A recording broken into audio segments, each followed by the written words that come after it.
will continue to stay at a state of rest until it is acted upon by an external imbalance force. In other words, nothing moves until someone accepts responsibility to make it move. So you remain at the same level until you accept responsibility to apply the needed force for a change. You will amount to nothing. That is why to become successful in life, there are principles to engage. And one of it is to accept personal responsibility level. Life will present with you before you hurdles to jump over. And you need to jump over them. Sometimes life can be tough.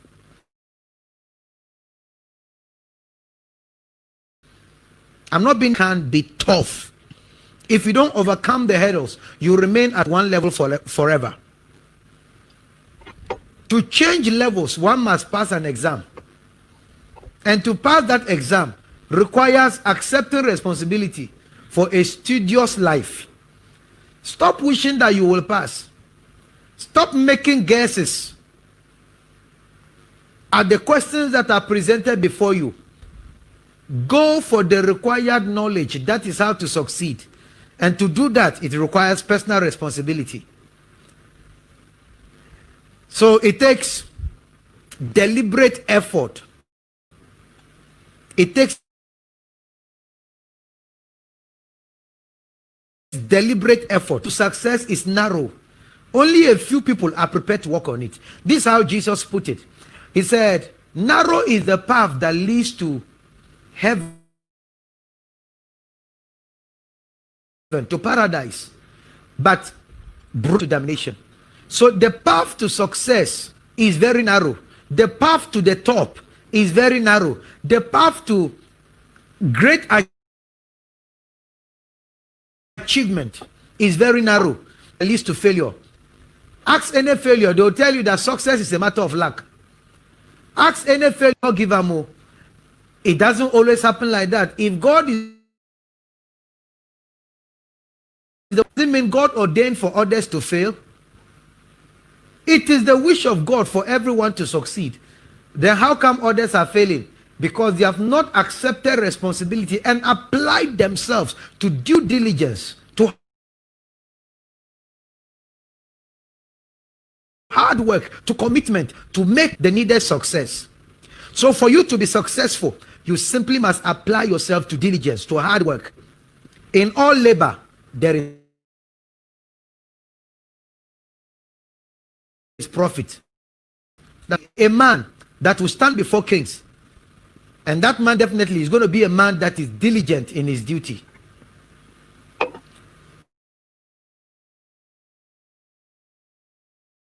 So please take note of, no one becomes successful all of a sudden. There are deliberate steps to apply over time in order to arrive there. One step doesn't take you to your destination. Apply yourself to diligence, work hard and succeed. That's what I call the law of personal responsibility. This is very, very important. This is very,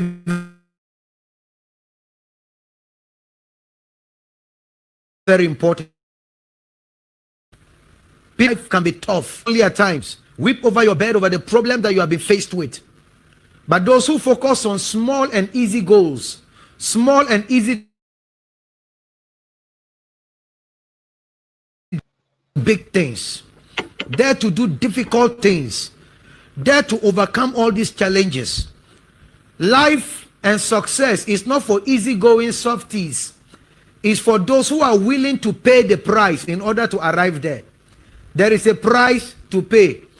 Don't ever see anyone riding a limo or a Ferrari or a Bugatti and then you say, I claim it. What you put in life is what you get out. It's called the law of sowing and reaping in agriculture. It is called action and reaction in physics.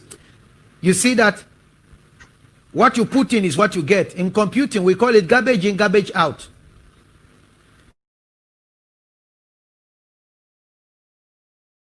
So the inputs you make should not be said to be unfair, because what you sow is what you reap. This is very important. The law of responsibility. So accept personal assessment and you will get the right result. I pray that God will provide all the spiritual backing required so that your little input will generate much.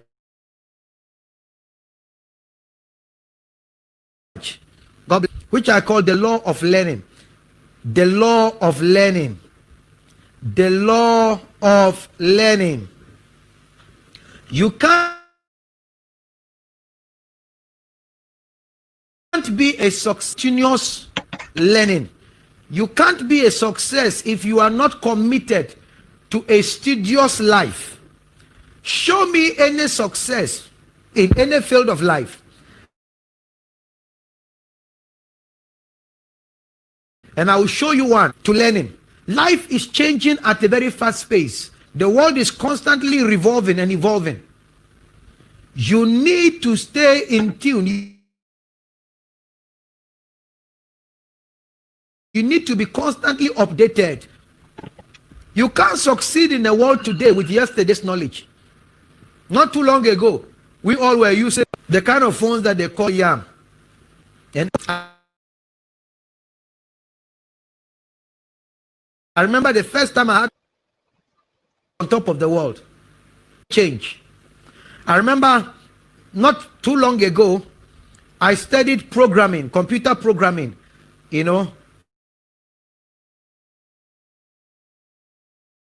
as part of mathematics course. I studied computing and a whole lot of things. But currently, as I speak, all that knowledge I acquired in university on computing is currently outdated.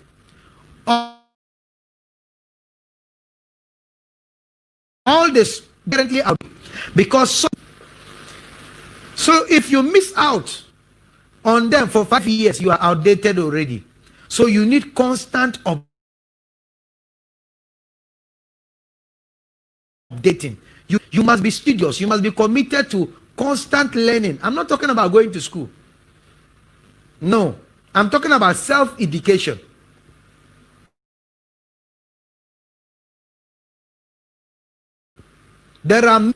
Because they have not committed themselves to self-education. You must constantly update yourself. Success answers to knowledge.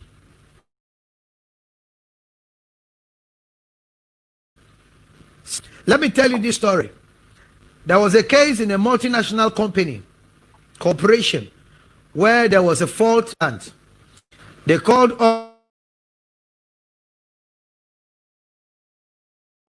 or rectify the situation. As a result, the company lost several millions of dollars due to its inability to produce.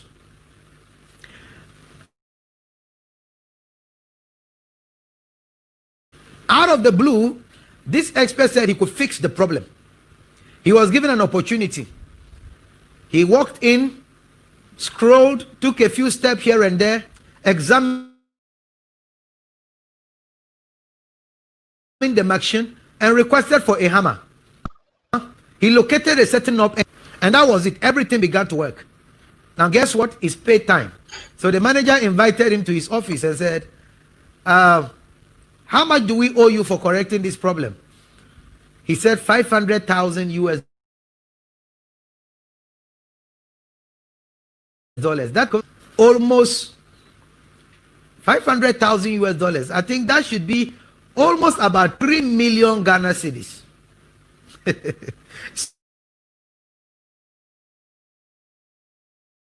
So, what at all did you do? What exactly did you do? All you did was to use a hammer. In fact, the hammer you even use is ours. And you hit a knob. What else did you do? And you are charging us 500,000 US dollars. And the guy sat down for a while and said, my charge is 500,000 US dollars. The manager said, okay, I will pay you. But first of all, give me the cost breakdown. Give me the cost breakdown so that I will pay you.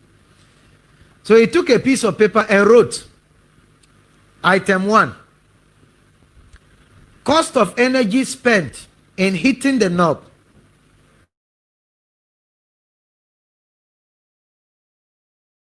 Thousand, and tell me, so how about the remaining $499,000? Tell me, what is that for? He wrote beneath, cost of knowing which knob to hit, $499,000 US. Wow, that's quite enlightening. Cost of knowing which knob to hit. It's not a question of hitting the knob.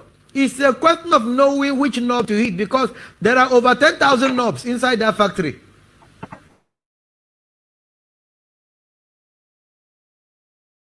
If so, you are not paying me the $499,000 for hitting a knob. You are paying me for knowing which knob to hit, and that is what knowledge is all about.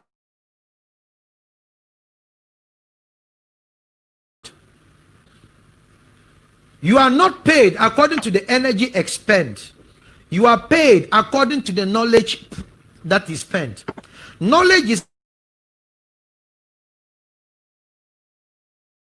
priced more than for the energy you spend. That is why supervisors earn more than laborers. Even though the supervisors sit under shade, under construction, in construction works, the supervisors sit under the shade. They have an ice drinks while they are drinking and chewing pie. The guys in the sun are carrying concrete, moving up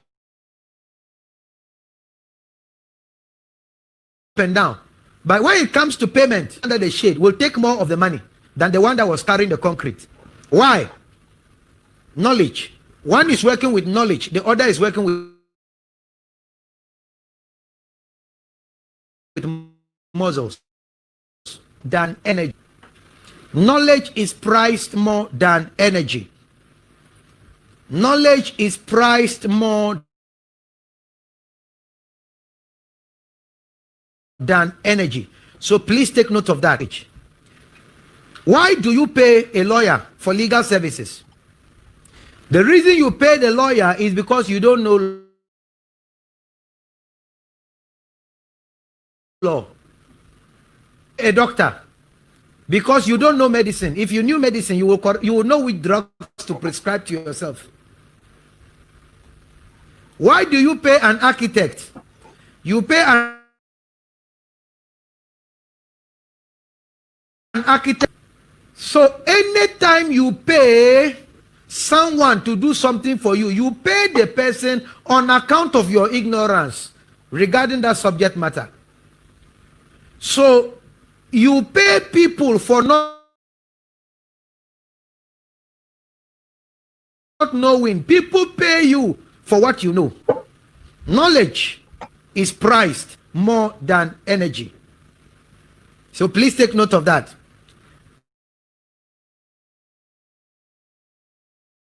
And that is why you need to be committed, and that means you must become a reader. The very fact that you are a part of this summit, Empowerment Summit, is an indicator that you are committed to learning.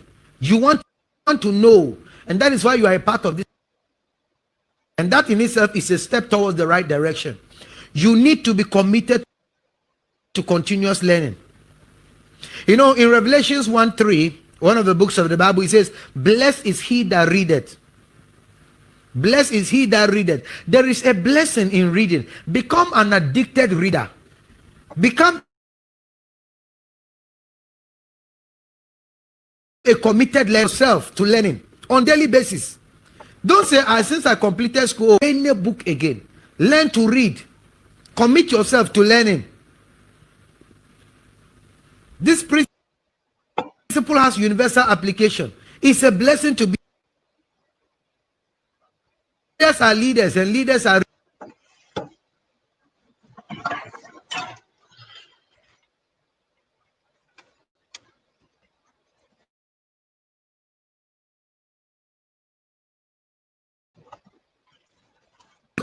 custom of Jesus to go to the synagogue to read. The prophet Daniel made a statement in Daniel 9:2. He says, and I, Daniel, understood by books. So books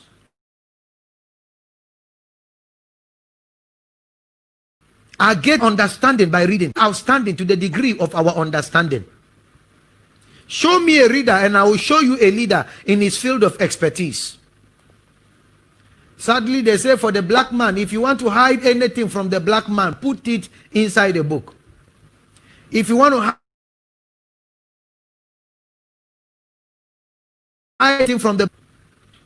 Most black people rather sit down and watch a movie than settle down to read. Become a reader.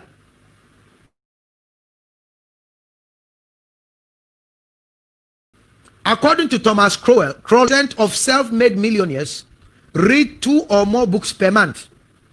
85% of self-made millionaires read at least 2 or more books a month. You graduated from university. In the last 2 years, you have not read 2 books. And yet you want to be successful. But 85% of millionaires, self-made millionaires, read at least 2 or 3 books or more every month. Let's look at some of the most outstanding personalities in their respective fields today and their hobbies.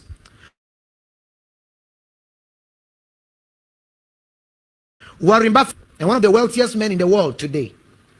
Warren Buffett spends 5 to 6 hours a day reading 5 newspapers and 500 corporate reports every day.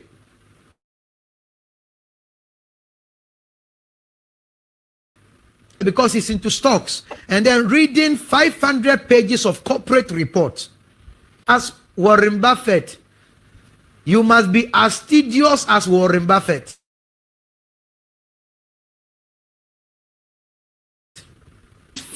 Books, a minimum of 50 books a year. Books a year. There are 52 weeks in a year. So technically, it implies that every week he reads a book, a complete book. And we're not talking about the lazy reader series. Books like Who Killed Nancy?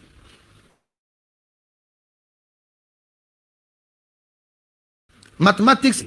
Or some time ago, I saw one elderly man reading a book titled Bombastic Jokes. Bombastic jokes. No, they don't read those kind of books. They read books that will improve it. They read books, Eat That Frogs by Brian Tracy. That means you don't give room for excuses. They read books like Successful people read books that will improve on their lives. The Common Sense Approach, written by my humble self. They read books like The Fourth Dimension by David Yonggi Cho. They read books like Business at the Speed of Thought, written by Bill Gates. They read books by people that have succeeded, people that are doing well. They read books and they keep on sharpening their minds. It said that according to Pew Research, the typical American reads 4 books a year. We don't have statistics for Africa, but I can bet you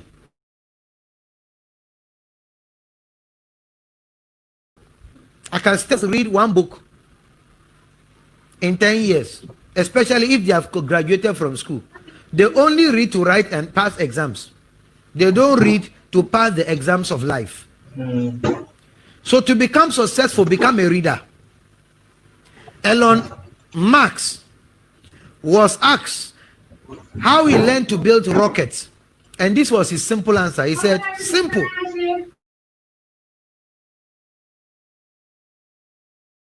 I read books. He said, in quote, simple. I read books. Yeah. So for you to be a builder of rockets, to be a builder of an addicted, ardent reader, become a reader. No wonder. If we sum up the 100 richest people in Ghana, if we sum up their net wealth is not up to what Elon Wealth has.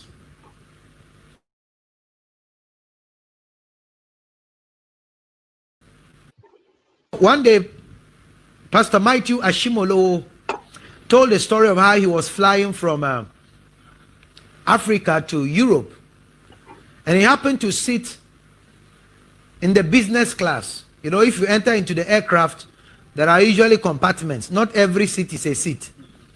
There are levels. Some are more comfortable, they are wide, and if you want any food, they'll prepare and serve you once you are occupying that seat. That's why those who want to economize their money sit. So, so at the economy, they would prepare the food and bring it to you, whether you like it or not. That's why you eat. At the first, you rice. They will say that kind of thing. And those, they are wealthy people, very successful people who pay huge amounts to sit where they sit. And Pastor Matthew Ashimolo said when he sat at the business class entered with either a laptop or an iPad or a book, and they were busy working. As they flew from Africa to Europe, all of them, they were busy. They put on their laptops, put it on top of their seats, and they began to study. And on his left side was this popular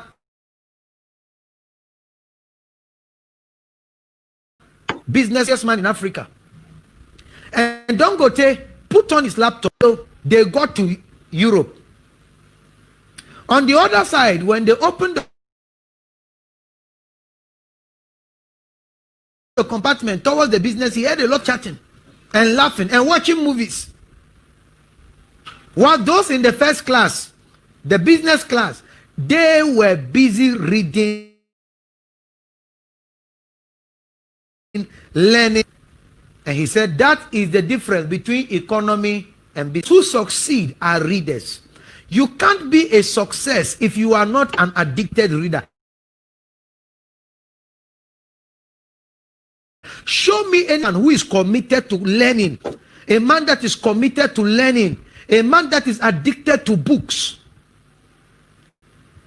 Bishop Oyedepo got him reading. No wonder he's a great success. No wonder he's a great success. If you meet Nigerians or Ghanaians sitting together, it will be chat. Some of you will wake up in the morning, sit under a mango tree. What has a young man got to do with playing draft in the morning? You sit down under the shade and play draft from morning to evening. Do you sit down and play spa, cards, kalo, yet that's the kind of thing, and you say I've won. You sit down and play oware from morning to fail. If I've not showed you the key to success, I've just showed you the key to failure. That is how to fail.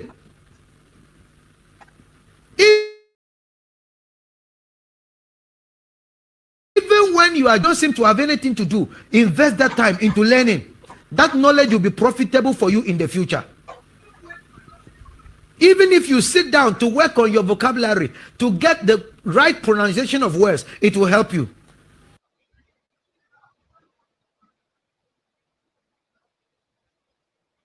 New words. You can improve on your grammar. You can improve on your... And that will help you one day. Engage.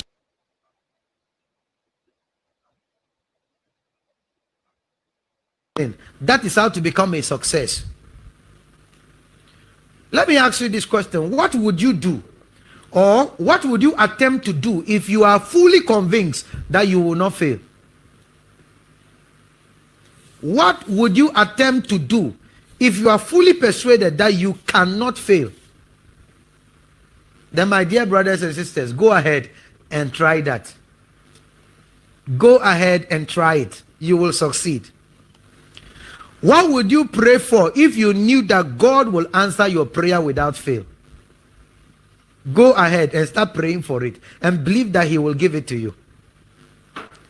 So always have a big dream, have the right mindset. You know, there are Christians who sing certain hymns like, fill my cup, Lord. I lift it up, Lord. Come and quench this thirsting of my soul. You see, and they sing that kind of song and they say, fill my cup. Stop talking about cups. Stop aspiring for your cup to be filled. Aim at something bigger. Desire an outpouring. Ask for a rain. Ask for a river and not a cup. Ask for more.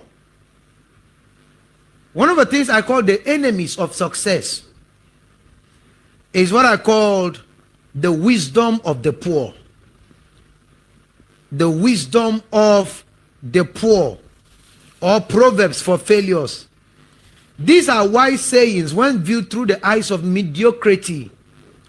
They look like intelligent proverbs. They look like wise talk when you view them through the eyes of mediocrity. But it can paralyze your destiny. Stop giving those proverbs.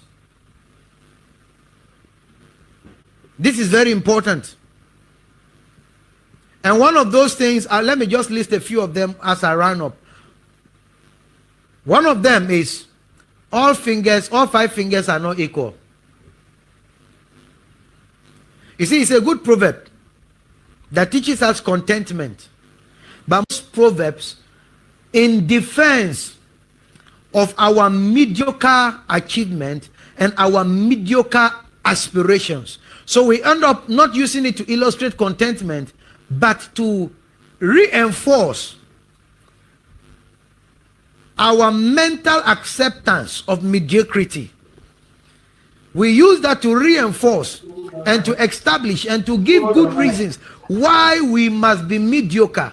They say all 5 fingers are equal. It's true that all 5 fingers are not equal. But why should you be the shortest finger? Take away that mindset. This statement is an attempt to justify mediocrity. The Bible says you shall be the head and not the tail. You shall be above only and not beneath.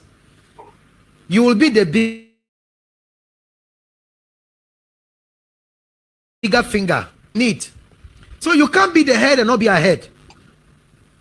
Neither can you be the head and not, you can't be on top and not be the topic.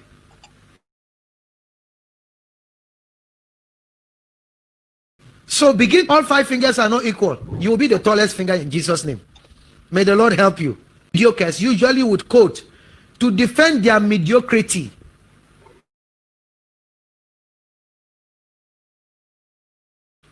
A is better than none. Stop talking like that.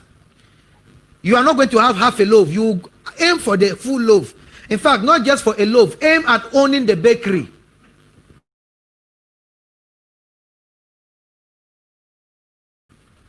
Half a loaf. Aim at becoming the owner of the bakery instead of aiming that somebody will give you even a loaf. This is supposed to teach us contentment and gratitude, but mediocres, you justify mediocrity. You should have an agenda of taking over, not a half a loaf mentality. God is not pleased with the half a loaf mindset. Dream big, aim high, and you will achieve greatness.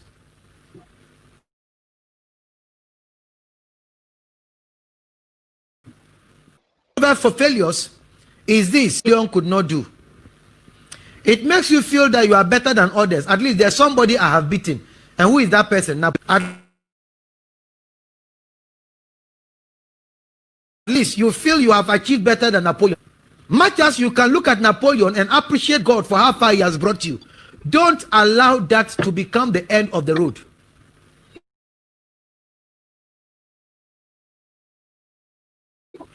It can induce complacency. When you keep looking at Napoleon, look at those who are ahead of you and aspire to do more. Don't measure your success by the failures of. He said this person.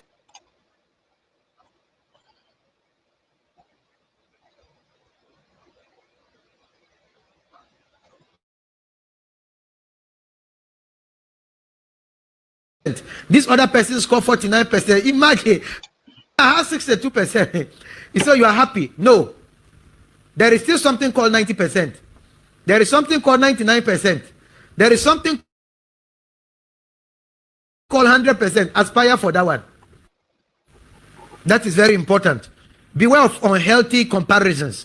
Comparisons that will make you settle for little. Don't compare yourself with people that are beneath you, are yet to start your journey. Another proverb for failures is that Rome was not built in a day. It disables when you begin to quote things like this. Much as there is some truth, or it disables the law of urgency or the law of speed in your life. And in life, you must function with the law of speed. Who acted Home Alone was 14 years. He was already a dollar millionaire. Cristiano Ronaldo was a millionaire by the time he was 21. So you are already late in life. At 38 years, you are now saying,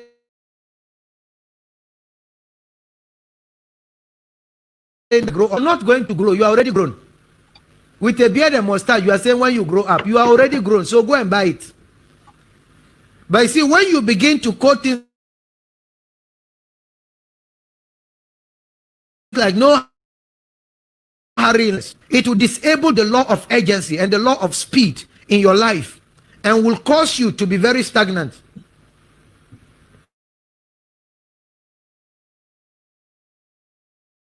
And the truth is 194. Because when it's dark, you won't see enough to catch. Make hay while the sun shines. Speed is a rule of life.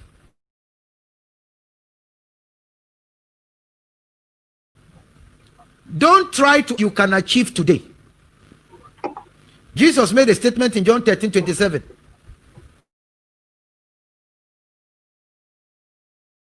He said, "Work it quickly." That's the law of success. What you have to do, do it quickly. Delayed obedience is disobedience.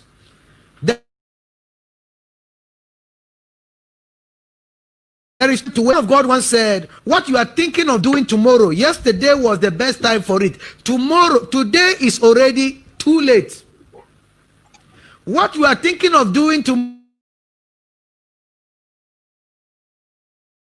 tomorrow, yesterday was the best time, getting too late. So stop thinking of doing it tomorrow and start doing it now, because today is getting too late. William of Ockham once said that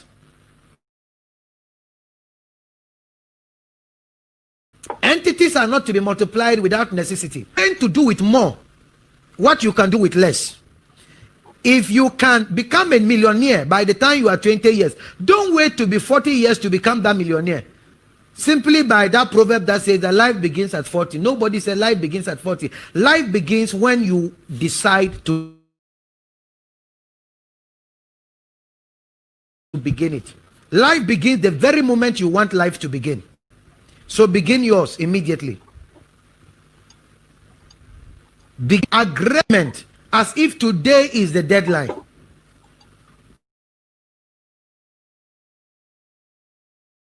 Is the deadline for that dream. That's what we mean by make hay while the sun shines. Don't wait to do in 5 years what you could have done in 6 months. It's waste of precious time. If you can work harder than you are doing now, then do it. If you can press harder to win more and to touch lives, do it. You see that? So please take note of that. To aspire for great things. Learn to aspire for great things. And I'll end with this last law. I'll close with this final law.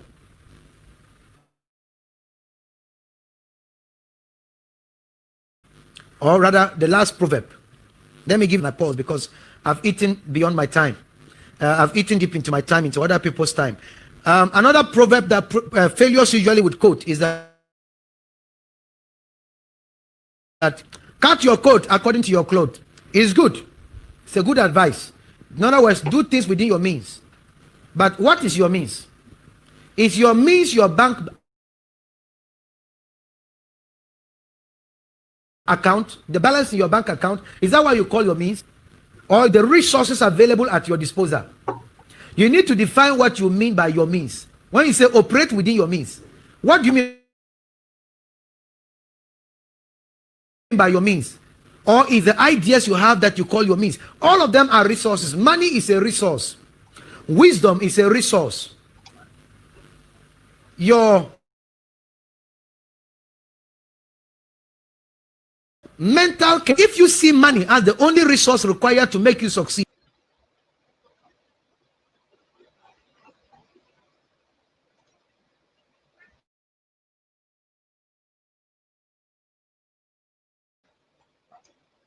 but anyone that operates within his bank balance will become a failure. You must operate with your dreams. You must operate with your dreams and not only with your bank balance. I have embarked on projects that are bigger than my bank account. I have pursued dreams that are, but once you have the dream and you believe that you can achieve that dream and you pursue that dream, even if you don't have the money to accomplish that dream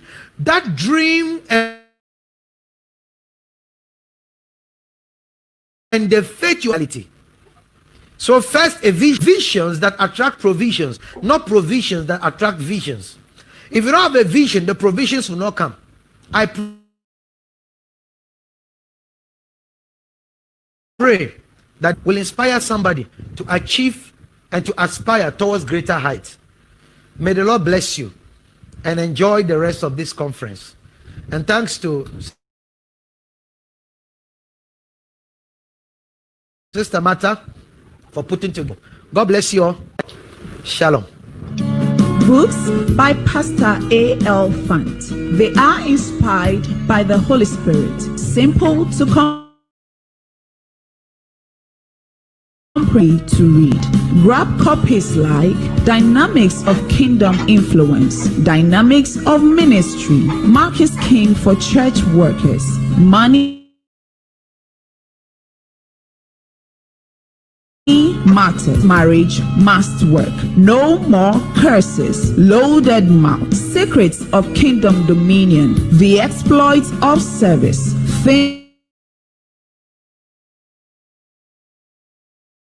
more.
Sorry for that hitch. So I believe the man of God deserves another round of applause. That was very, very enlighten.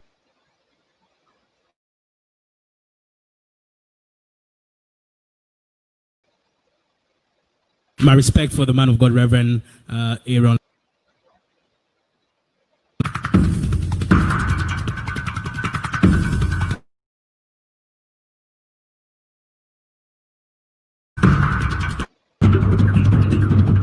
When you hear the word success, what comes to mind? We each have a different vision for this word and what attaining it would do for us from your purpose, making sure you decide for what you want and not allowing the noise. And how do I do this? How do you think I can come about this? Okay. There is this personality and a writer by name Sir David Frues who once said that don't aim for success if you want it. Just do what you love and believe in. And it will come. You will fall for anything. And you shouldn't be afraid to stand for what you believe in, even if it means standing alone. I think it's not enough to just sit and visualize about your purpose. You need a roadmap. Touch with people who have traveled the same route before you. And I think with this, you'll be rightfully guided to pursue your vision.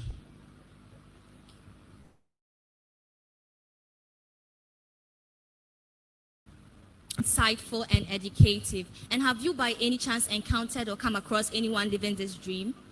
Oh yeah, I came across this young Mata Anabilah. This young lady is defying all odds at her prime, touching lives and impacting generations. Her purpose God's birth, just respond to greetings in the Queen's language.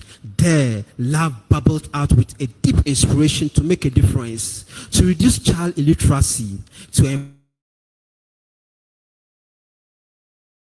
empower the youth with her. Wait till you hear her speak. She's full of humor, energy, and positivity, translating this in possible objectivity. Her charisma vitalizes productive Anna. After listening to her, I bet you get her involved and she will add life to your every activity. I'm really inspired to do more with the little I have. From the firstly, talent. That little talent you have with you, work it out. You get from life what you put into life. Secondly, time. You do not just sit there and expect things to happen. You have to get out there and give it your best shot. There is never a right time. You just have to get out there and give it the best. Learn to say no to yourself. You can't overeat. You can't keep oversleep companions. Treasure what has been entrusted into your care. Say no to yourself. Death, your time, your treasure, steward it. Thank you.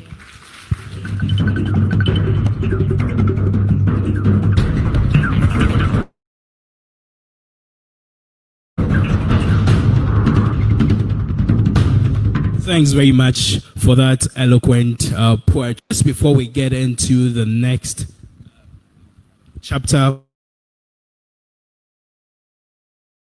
for our speaker, to Said, who happens to be the wife of our Honorable Minister, Northern Regional Minister, and also Executive Director for Sweda Ghana, to have a word with. So, with a great applause. Thank you. Everybody, how? Mean anybody? What is the no? You are not. Are you happy? How are you? Who knows what is in the Dodowa forest? You know, when the speaker was said that, you know, one of them is you don't know what is in the Dodowa forest. What is in that Dodowa forest? What is in Dodowa forest? There is nothing. Animals. It's dark. So you don't need to be there to. That's why they say that. What did Napoleon do? Do you know what Napoleon did? Do you know that you have done better than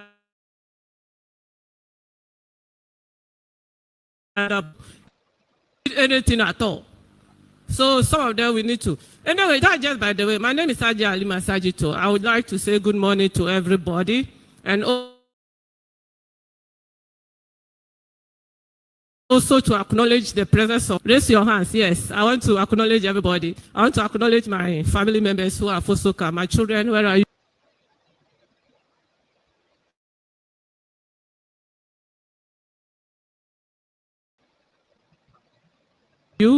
And then I also acknowledge all my friends. Fatao, I've seen them. I've seen my new friend I got last week when I was in another program. She's here. I've seen a lot of you. I've seen some, and then I've seen very nice and beautifully dressed speakers who will come here. Ladies and gentlemen, I want to welcome all of you to Northern Region. Here in my capacity, capacity number 1 as Anabilah. Capacity number 2 as Executive Director for Sweden Ghana. Capacity number 3 as the First Lady of Northern Region. As the wife of the Northern Region, I mean, and the important capacity. You know, when we're doing this work, we're doing this planning, Sanargu not here. We all know why she can't be here. She has called this morning, she will try and come. Well, so that put me in 5 good capacity to talk this morning. It's expected of me, isn't it? Now, my first one is to say that we want to appreciate Anabilah. It has not been easy, but this is a young lady. I remember the last time she called me, she had searched and said, I want a big person, but I don't know how to get her. Then somebody said, if you want to get her Jalima, she doesn't have a PA. So she called me and I said, who that? Oh, I met your namesake, Alima. Alima gave me your number. Before Alima told me Martha was going to call me, she had called me. And I said, what is the plan? I said, come to the house. She came to the house. No, she didn't come to the house. I picked Martha up myself because of the way she talked to me. So I was not surprised. And he was saying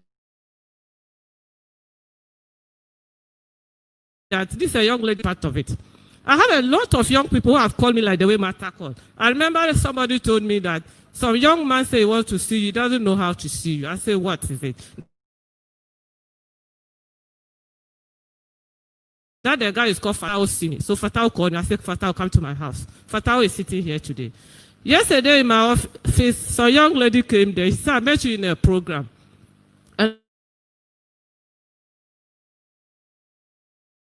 after you talk, my office, I met her yesterday. Just to tell you that Martha has come this far because she has identified the right people to associate with. Is that okay? That just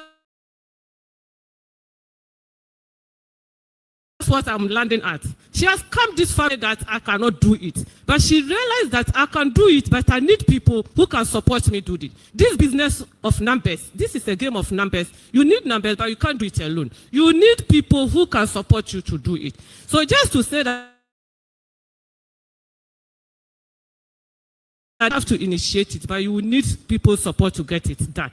Clap for myself, yourself. You will always have to leverage on somebody's potentials to move forward. Last year, we're bringing Martha had a program region. People were saying that, oh, she's telling like this. Well, who is she? Who is she? That or Henry will come to her program. And they were making fun of the whole thing. When she placed the flyer, people were, she will come. And she came. And we're at the airport. We picked her from the airport. We started the advert, and then people trooped into the place. That is what she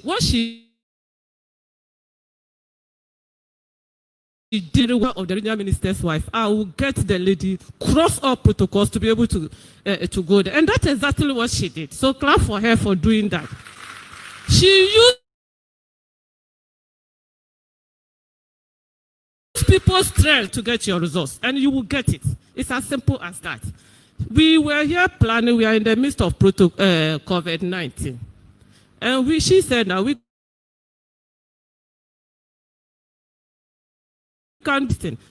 She came, we said, look, let's go and enforce an Argo District Assembly. Please, are we together? I'm just trying to pick the practical issues that the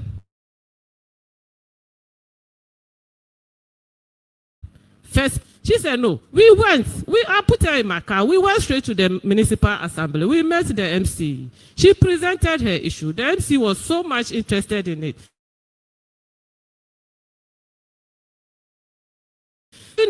People who have made it, to talk to them. It's something that people pay. But if she thinks that she can put together individual strength to get it, why wouldn't the Honorable MC for Sana do PPEs to make sure that it happened? And that is exactly what they have done. They have provided PPEs as their contribution to this youth beautiful summit that we are organizing today.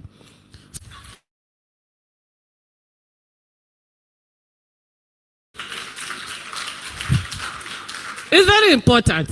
So that is just to tell you that it's individual strength she has used for us to come this far. Please, are we together? We are talking about something you want to do. Forget it. Look, this thing we are doing is not empty seat that she wants here. She wants human beings to sit on, isn't it? So you must every single person and what the person bring on board. If the person come and take your seat, the person has left her house and come here, you should respect it. And that is exactly what we want to do. The other thing, which is painful for all of us as young people, is that we have left our homes. As the speaker was talking, I was turning my and phones. Meanwhile, you have left your house. In the process of coming here, anything could have happened to you.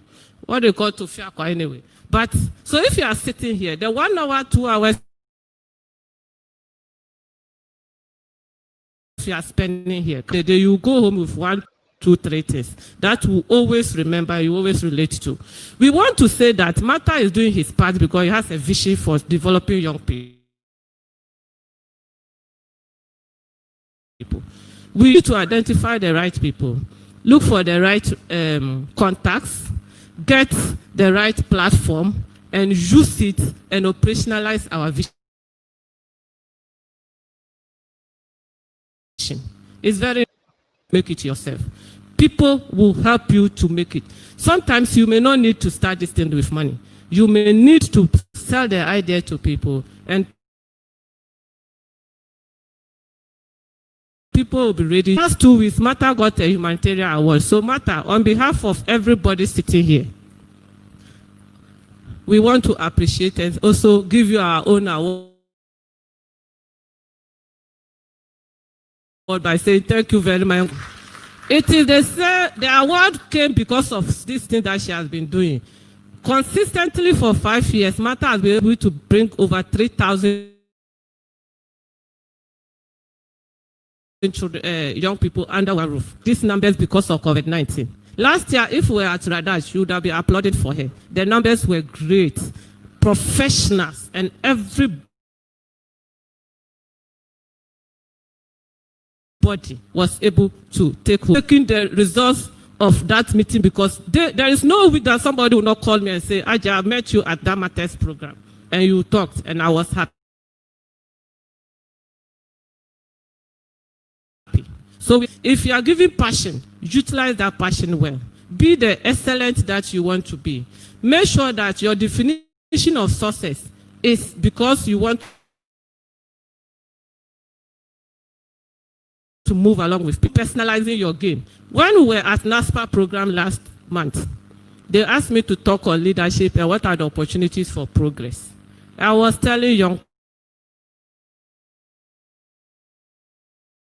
people. We already have a challenge as young women. If you are given opportunity to lead, how useful does your community see you? The people that you are leading, do they really see leadership in you?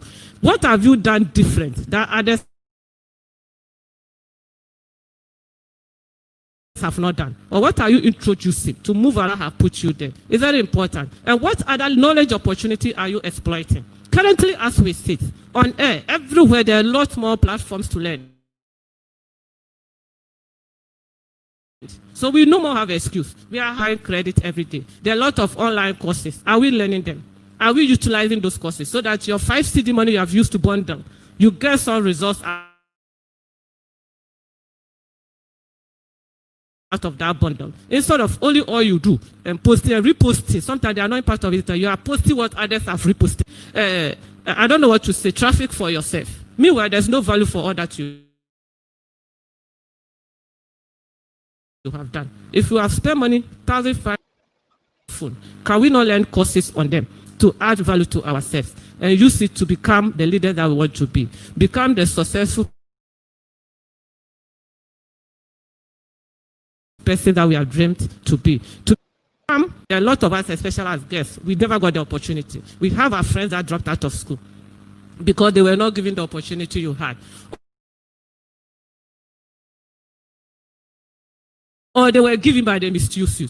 You have come far because of their personal passion to educate themselves. And I know that with that passion, there is nothing they cannot do. We need people to look for coach, look for people you can learn. Mentors will always show you the way to go because they will never want you to fail. They will not like to associate with you and you will fail. So please, let's make the 3 hours that we are going to be here more useful than all the 3 years that we have lost. It is very possible. All the line out of speakers, there are people that are very experienced. They are going to be very practical, things that they have gone through, want to share with you so that you don't repeat some of them. And let's make sure that we are having our notebook. We open our phones and then make sure that no, they say that the system has changed. You see, as I'm standing here, so it means that you cannot do things the way you used to do and you think that it's the same. It will not work like that. Is that okay? So what you have is yours. Please use it. What you have is yours. Don't compete with me because me, you get it. What you have is yours. Make sure that you are using it and utilizing it well and getting the best out of it by aiming to also have what I have. Is that okay? Waiting for you. By the time you reach me, I'm already gone. So you have to triple your race to be able to reach me. So that is not the issue. The issue is that what do you want for yourself? What do you want to gain from today's summit? Just to grow. How can we not be greedy with what we know, but we are ready to share with what we know with others so that we will move together? If you alone make it to your family, you have not made it. Forget it. But if you move along with every other person in your family and each person is having, you have really been successful because you have moved along people. When we want to count, you can count 1, 2, 3 rated. You have also been able to move along with. So ladies and gentlemen, I want on behalf of the regional minister, welcome all of you and say that COVID-19 is still there. It has not gone. Let's make sure of it. Where we need to really observe the rules, we do that. Where we need to also educate people to be cautious of it, let's do that. It has not gone. It's there, but fortunately, but we are still not safe completely. Let's still operate it. We are also going to election 2020. Very important. We are young people we are brought here. We want each of us sitting here under the summit 2020 that we are doing virtually to be the youth peace ambassadors that we want. Please, can we do it or not?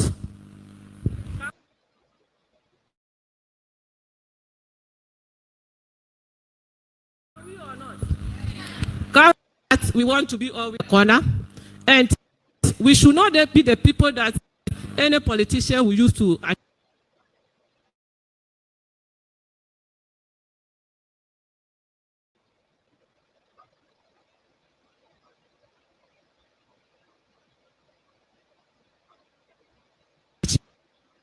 home and be crying. That is not the best person that we want to be. Our purpose in life is to educate ourselves and educate our neighbors and educate our family members. So election 2020,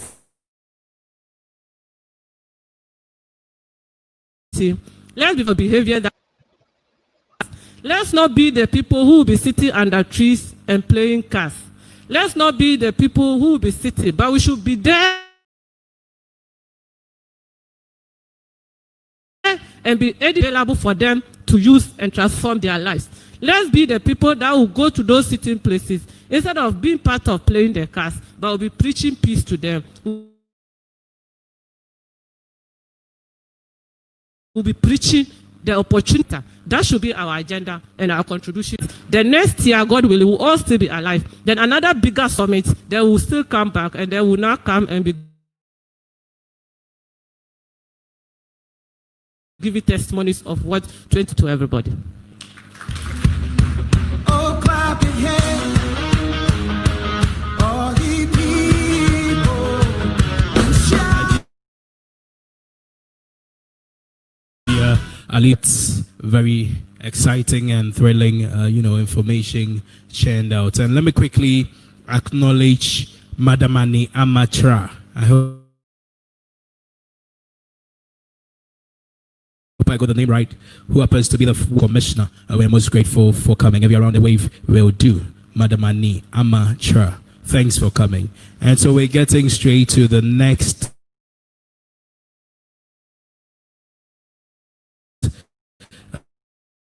Spinnery Times will be snappy with events. So up next is the first ever SRC president, female SRC president of the University for Development Studies, UDS Yankpala campus to be precise, in the person of Madam Zainab Danderi. So we are ready. We'll get straight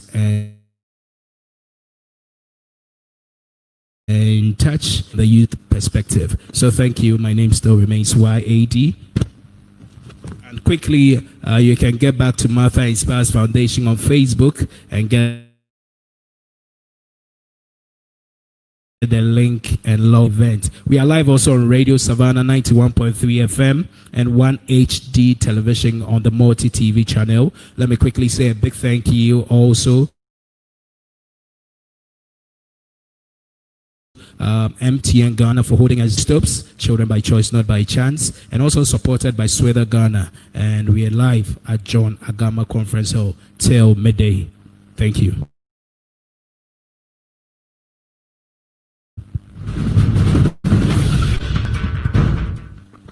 Okay.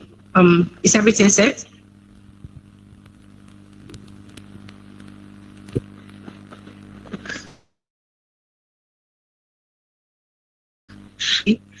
Zainab Muhammad Danderi, and it's incredibly amazing to be with you today on Thursday, 17th of October.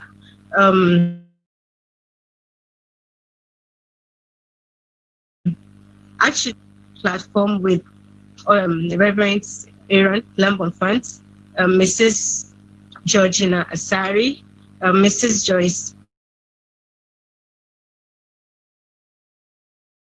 that actually look up to from afar. Today is great to actually be on a platform organized by Madam Matt, this idea of starting a foundation called Matter Inspires Foundation. We were at Global Platform Action Aid chapter in Family, and she shared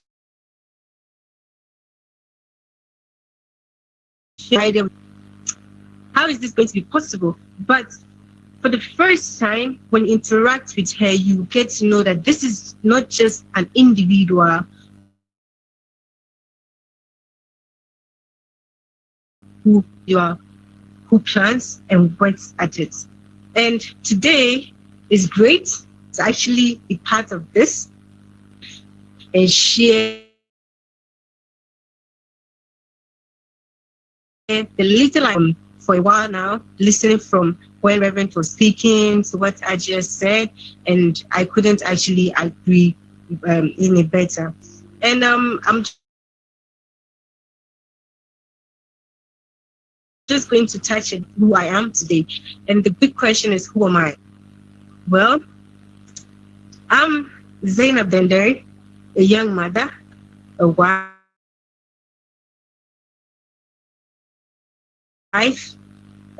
a little girl from Bunkuru, where people call Bunkuru in you.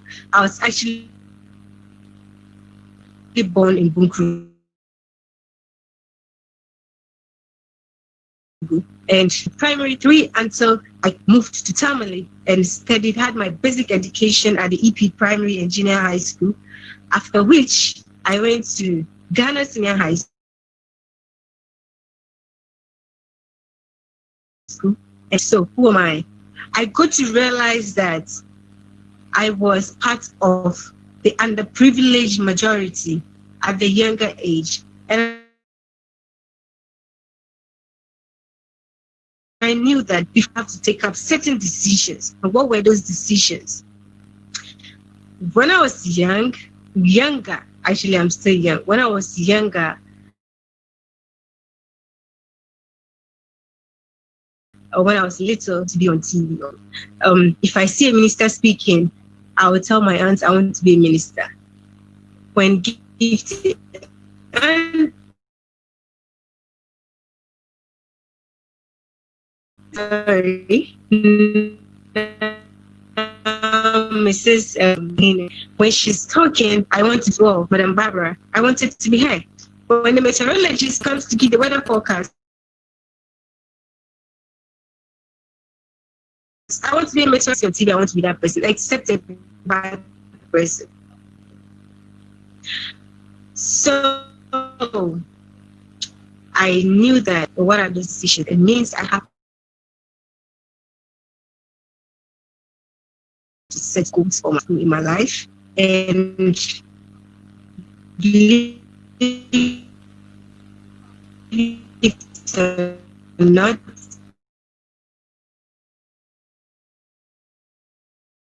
I started to speak good English. I mean, going to EP, people were speaking the Bani in English, I couldn't understand none. So I said to myself, I needed to speak good English. It's time for me to learn. That was when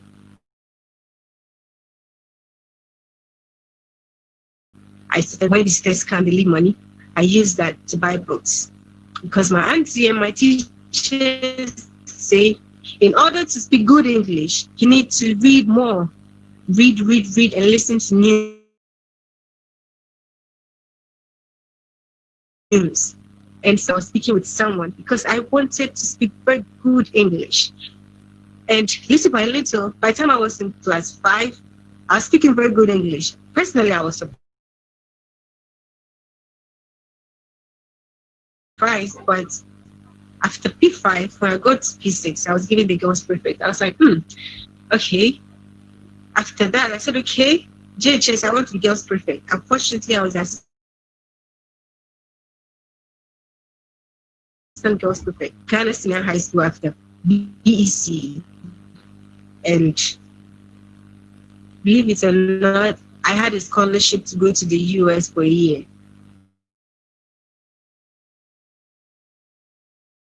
Who would have ever believed is going on a scholarship fully sponsored by the United States Department to stay a whole year in the US with white family who were so good, and school in the US for a year. Who would have ever believed? And afterwards, my English became a bit better than it was. And after getting back, I had my admission to university.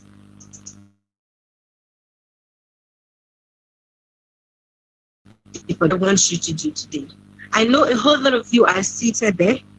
You have these great ideas. You see people you aspire to be, but there's something within you which is keeping you back.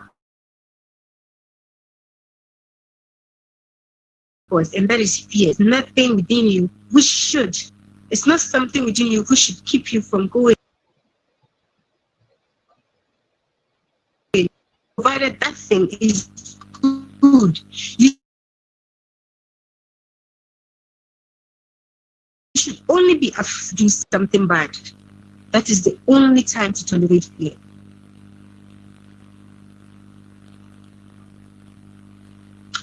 Now, when I got developing interest, I was called upon to help campaign for a particular candidate.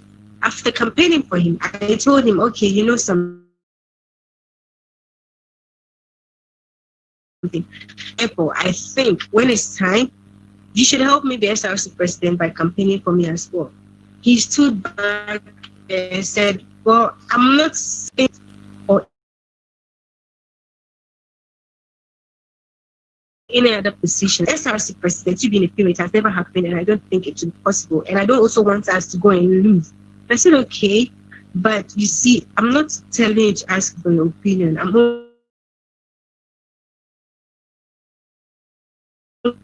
only teaching. So I'm only seeking for your support, but not your opinion as to where I can get it or not. Because personally, I think if I'm going for SRC president, and by the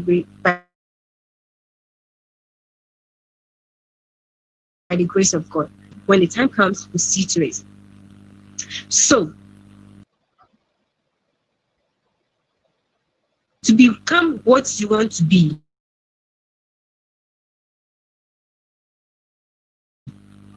who you are, and that will help you address the current situation that you are, and then how did you get to where you want to be.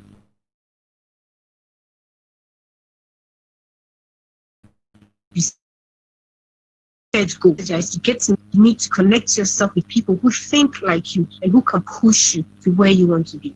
So that's actually a brief to become what I am today. And I was actually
your name is Yahweh, Yahweh, Yahweh.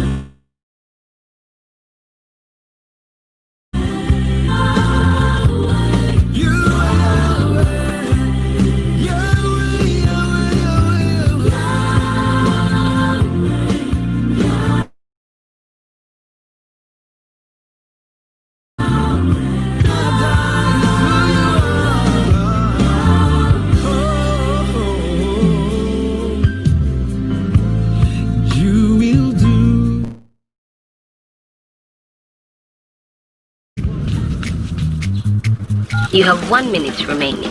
Hello, Baba. I love you too much. By the way, I love you. They want to see me fair. I be love me. Your mom know they like. If I get money, I can't have the camera. You say, where do you want me to go? You look, young man. This is not about. This is her mother. Does not exist. Some things shouldn't be rushed. That's why there's so much talk, texting, and browsing on Ghana's #1 network. Whatever your need, MTN has a value offer for you. Just dial the MTN Amazing Mobile experience. We did for you everywhere you go. Yele, yele, ela, yele.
You have 1 minute remaining. Hello, Baba, they love you too much. But the way they love you, they want to see me fair. I'll give you all of me. Your mommy, you know they like. If I get money, they can't have. This is her mother. The number you have dialed does not exist. Some things shouldn't be texting and browsing on Ghana's #1 network. Whatever your need. Enter value 05 hash to enjoy the most amazing mobile experience. We did for you everywhere you go.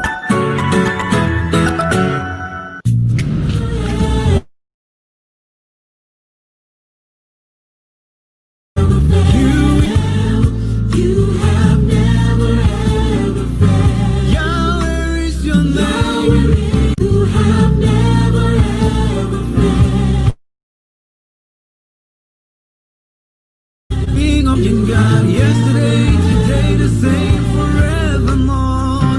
Your name is Yahweh, Yahweh, Yahweh, Yahweh. We cry to you, Yahweh, Yahweh. You are Yahweh, Yahweh, Yahweh. Prince of Peace, El Shaddai. Oh.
Ella, yele.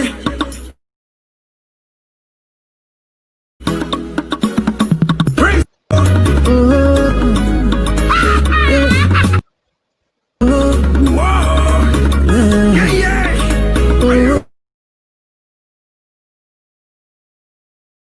Ready? Okay. So my life be colorful. If you don't know, a life with this man is beautiful. Sing to the glory of God. Sing to the glory.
We are sorry for the inconvenience. Let me quickly also acknowledge the presence of Madam A.C. Asare Pra, who happens to be Advocacy and Youth Focal Person. He waved to us. And all right, so thanks for joining us. And in case you just came in also, we are most grateful for your company. In due time,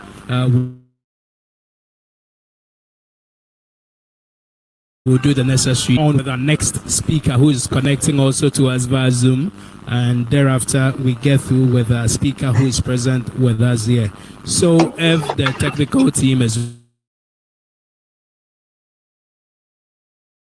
right, Agbenu of MTN Ghana for her take and submissions for this year's Youth Empowerment Summit.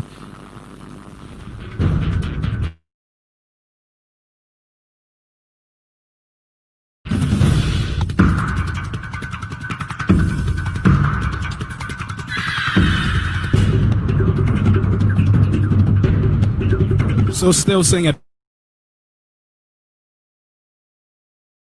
big MTN supported by Sweden Ghana for this eventful program. So I'm sure we can now connect to Mrs. Georgina Fiagbenu of MTN. Hello, good morning.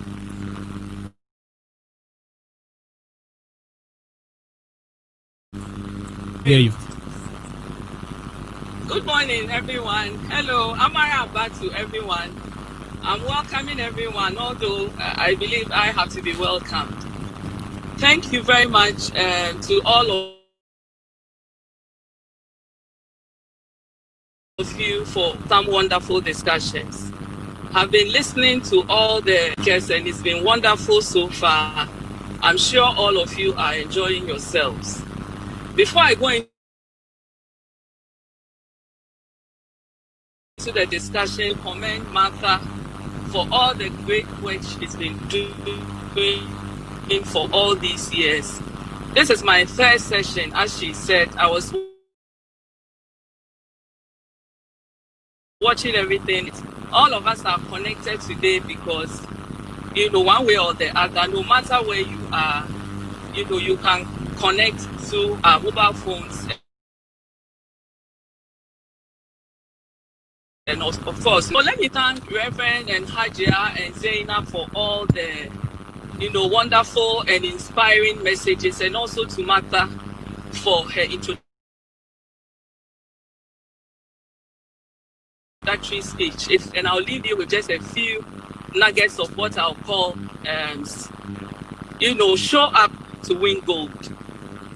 Show up to win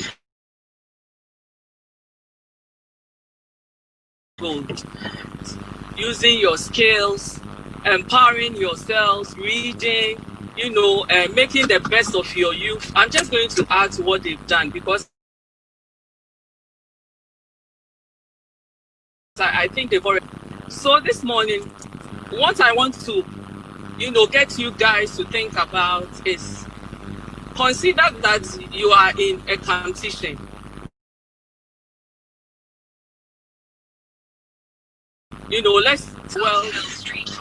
The world is a stage.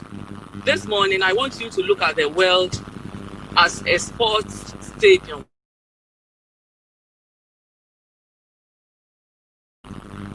A person engaged in sports who is preparing to go into an Olympic Games. I'm sure all of you know about the Olympic Games, which is not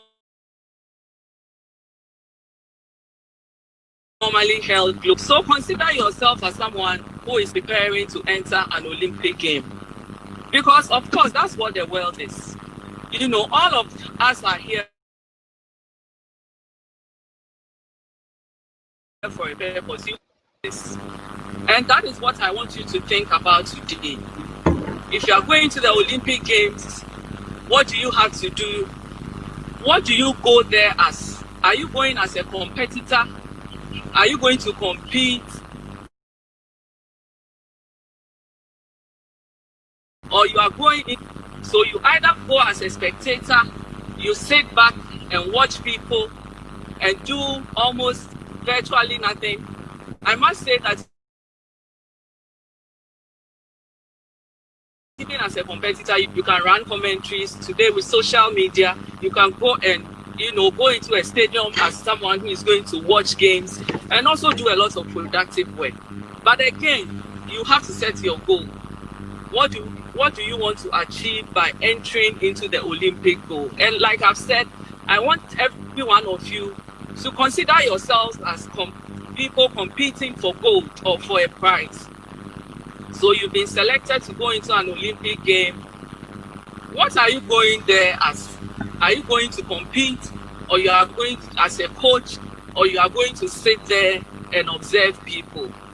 I want to go in as someone who is going to compete, and I'm showing up to win. I'm not just going to show up and say, oh, I've been selected. It's good enough for me to go. No, I'm not sure that's the goal of anybody going into, a winning competition,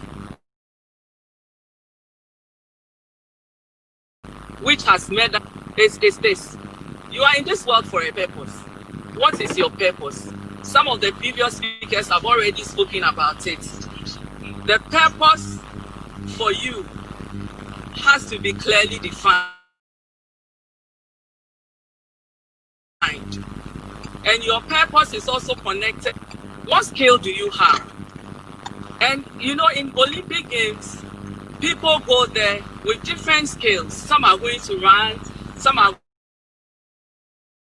going as a team, some are going to do, is it a shot put? Are you going for badminton? Are you going, as a skater?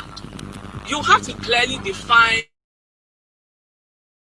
what I need you guys to think about. What are you in this world for? What is your purpose? And what goals have you set for yourselves? Because before you go into talking about success indicators, if you don't have a goal, when you succeed, you will not even know that you've succeeded, because it will be like you are virtually just going into a competition blindly. So there are a few comments I would like to make about success. If you want to understand success, you must know that success is not just success is a journey, and at every level of your life you will have different successes to achieve. You will have different goals. So as young people, as students, I believe that you all have goals you want to achieve. I have a goal as a mother, as an employee of MTN, as a church worker, as a member of a professional institution. So all of you have to set your goals. And at this point, your goal is to be able to study, to be able to contribute meaningfully in class, and to be able to pass your exams. But alongside that, as a student, they are sold into a friend of mine. I went to his office because my daughter is learning to be a photographer. She's 15 years old. She started photography as a hobby. So, she put a lot of pressure on us, and we got her a very good camera. So she started to learn photography. She started MCing. Now she's 15. She's MC'd Fun World for the past year. So just right after she finished her BCE, she told us she wants to go back and continue with photography. Now she's doing photography. She's learning how to shoot. She's learning how to film.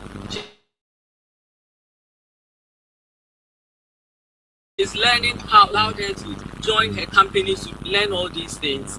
He has very young children. One of them already is doing share butter business. And when I saw the pictures of the images of what they had produced on Facebook. He started share butter business. He also has an young girl who already she taught herself how to make ribbons, how to make wigs. And when she goes to school, she sells them. So now that she's finished school and she's entering the university, she already has a business. So you are a student, you need to be focused, but then you can also do other things. You can do productive things. And it brings me to the point of making good use of the internet. You know, a lot of young people are on social media.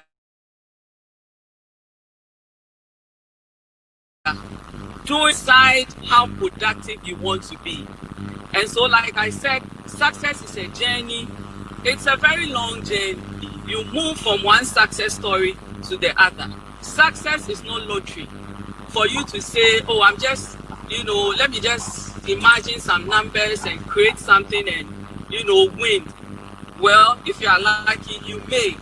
But not everybody is lucky. The sure way of getting to be lucky is to prepare yourselves for the future. So I would say that success is a journey. It's not lottery. It's not a one-night stand. It's not something that you just say, oh, let me just go in, do this and get out. No. You have to prepare yourselves based on the goals you set for yourselves. And like I said, if you imagine that you are on the playing field, you are running, you run ahead knowing that you are in the competition to win, say that you should run to receive the prize that is set before you. So you must have your goals defined. You know, it doesn't have to be a goal that is so difficult. It has to be something that you can measure. And like I said, when you become successful, you should know, I want to pass my exams. Is it BEC? Is it the WASI? Is it your university exam?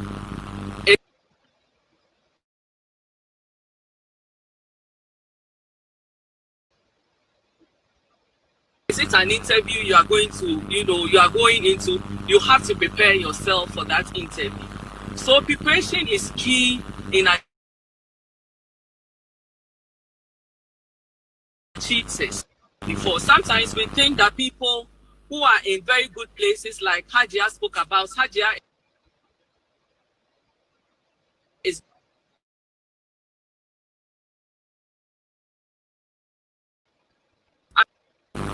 as a young woman, she didn't probably know to marry a minister, but because she's prepared herself, here she is, a wife of and she values you are, your parents are teaching you now the values you are picking to achieve success. I always say that most of the things I do is based on the values I embrace as a young woman. Indeed, as a young woman, when I was living with my sisters and my mother, a lot of people didn't give young women in that community a chance. There were a lot of weed smokers in the area at the time, and even I remember from my house to my school time, but I always kept my focus. And I remember that people always used to tell my mother, because she had 7 girls she was bringing up, and people would say, hey, this your girls, you have to not be able to finish school and all that. But all of us were able to finish school. Those who go to university went to university. Those who have a university education, some with masters, working mothers with their children and families and all that. What you set yourself to do is very, very important. So like I said, you have to show up to win the prize. Success is a long level of your life, your life.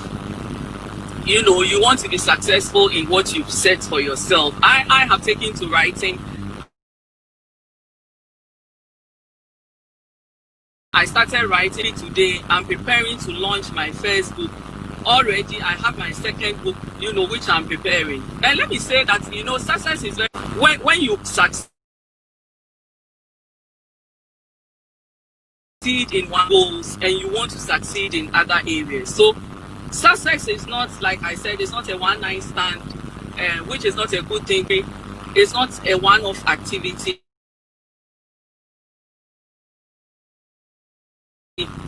You have to prepare for, and the more you want to do new things, the more you find new things that are exciting that you want to conquer.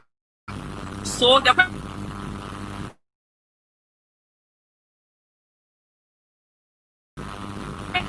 thing I'm asking is a competitor or someone competing in the Olympic Games representing Ghana. Ask yourself, what do you have to do to be able to register for the games?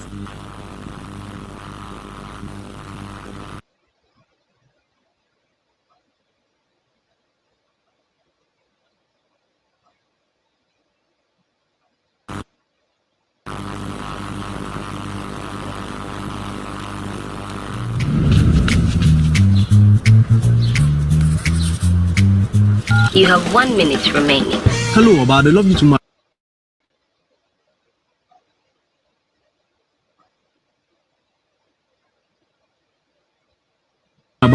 You are the one seeing fair. I'll give you all of me. Your mommy, you know they like. If I get money, I can't have the camera. You say, where do you want me to go? Hey, mother. The number you have dialed. Of the registration, very important. You have exist. Some things shouldn't be rushed. That's why there's so much talk, texting, and browsing on Ghana's #1 network for you. Everywhere you go.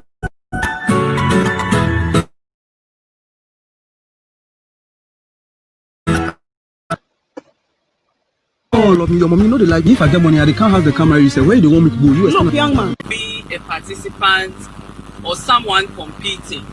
I don't want to sit back and watch. So show up, be a player and not an observer, and stay ahead of the game.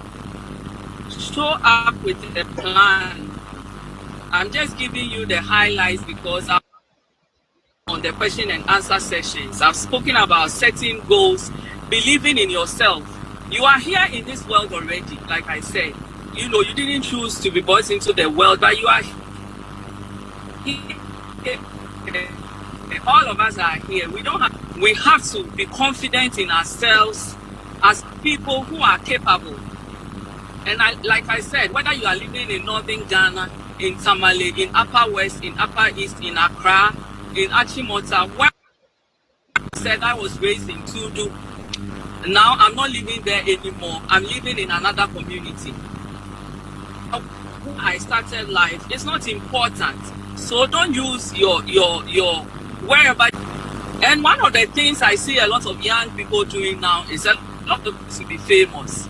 People want to be on social media for the wrong reason.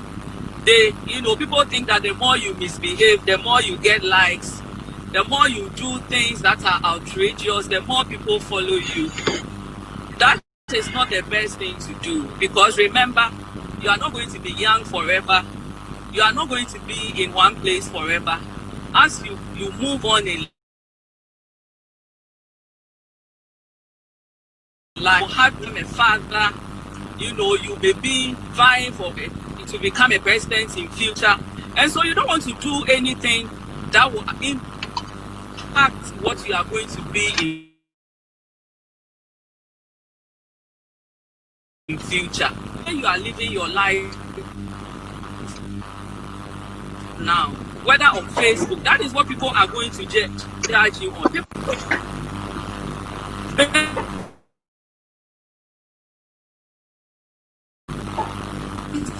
on what they see. Look at what we can find about them on their website.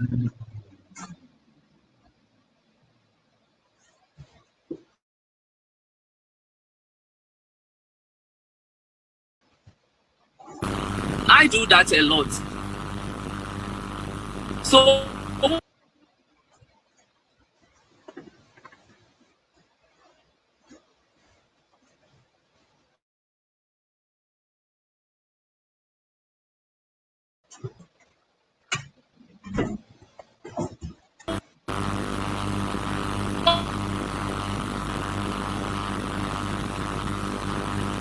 Her mother. The number you have dialed does. There's so much talk, texting, and browsing on Ghana's #1 network. Based on the things you post, based on the videos you post, the narratives, the things, you go to people's timelines, you check people. You have 1 minute remaining.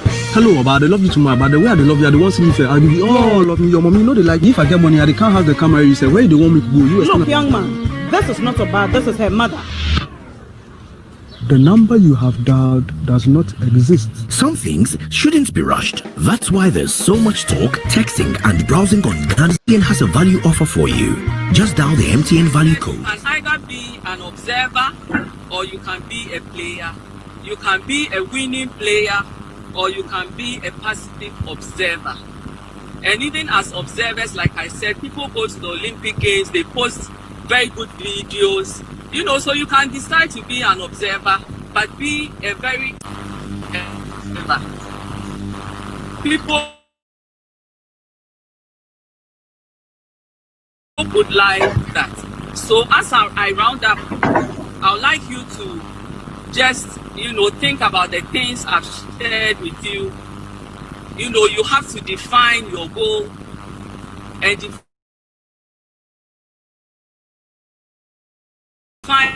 what you have, what you are good at, and decide that whatever you decide to do, this I hold is that if it must be done, it must be well done.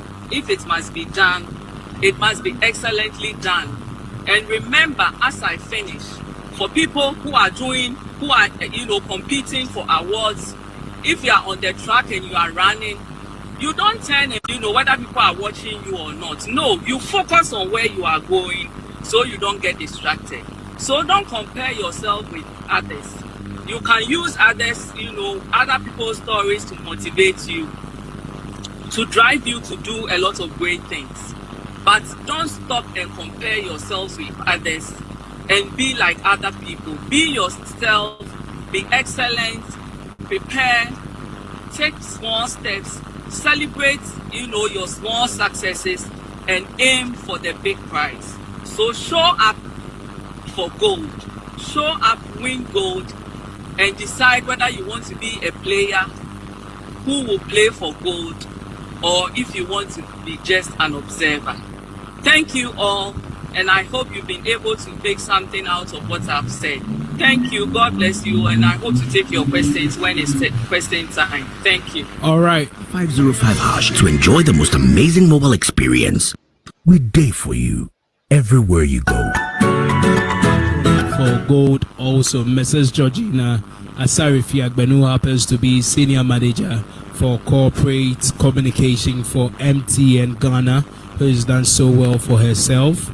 And you're still live here at the John Agama Conference Hall and also live on other channels. That's Radio Savannah 91.31 HD Television on Multi TV, and also Martha Inspires Foundation Facebook page. And we're getting straight to get into a breather. We have a choreography team ready to lighten up our afternoon, our midday through to the afternoon. So let's welcome them with a resounding round of applause as they come and do their own thing. We'll be back to continue with some more stuff. Thank you.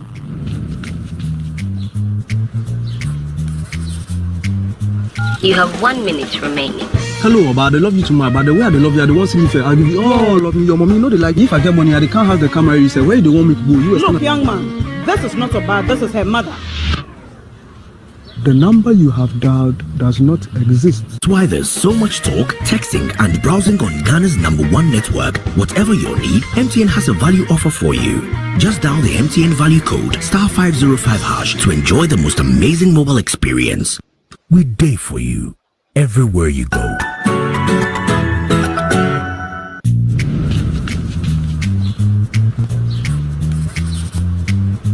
You have 1 minute remaining. Hello, Oba, I love you too much. But the way I love you, I don't want to see me fair. I'll give you all of me. Your mommy, you know they like. If I get money, I can't have the camera. You say, where do you want me to go? You Look, young man, this is not about. This is her mother. You have dialed does not exist. Some things shouldn't be rushed. That's why there's so much talk, texting, and browsing on Ghana's #1 network. Whatever your need, MTN has a value offer for you. Just dial the MTN value code *505# to enjoy the most amazing mobile experience.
Anything you talk, you do. You get the power to say, heal and deliver. Hosanna, the age of the sing hallelujah. You know they lie, you know they fail, you know they carry my matter.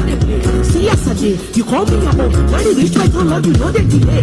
From generation to generation, from Liberia to Jamaica, you know they carry us. You know they carry us. Okay, okay. Authentic God. Okay, authentic God. Authentic God.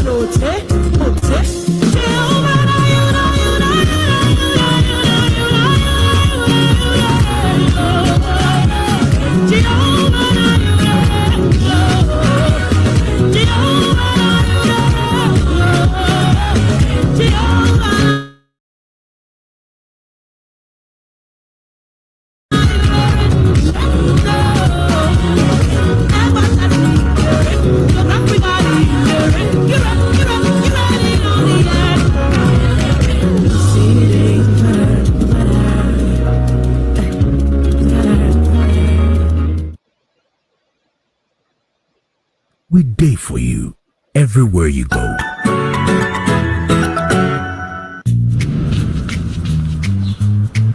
Performance from the team for this lovely choreography. In between time, let us acknowledge the presence of Mrs. Ernestina Fant, who happens to be a nurse by profession, and the wife of our first speaker, who did so well, Reverend A.L. Fant. And so I trust we can all come to the conclusion that a reverend is not only good in Bible teachings, he has also got good eyes for good things. All right, so as you can see.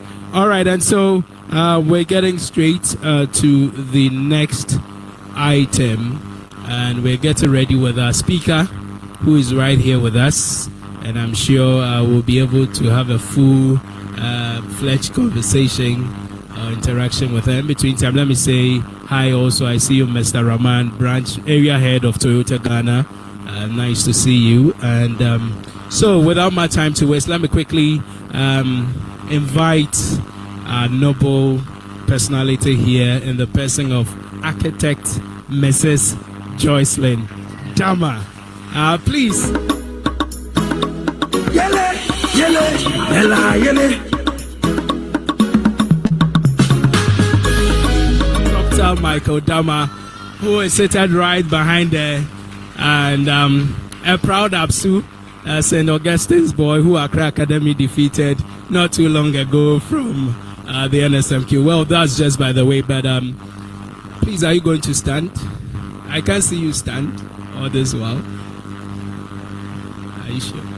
Okay, so let's give it up once again to this brilliant.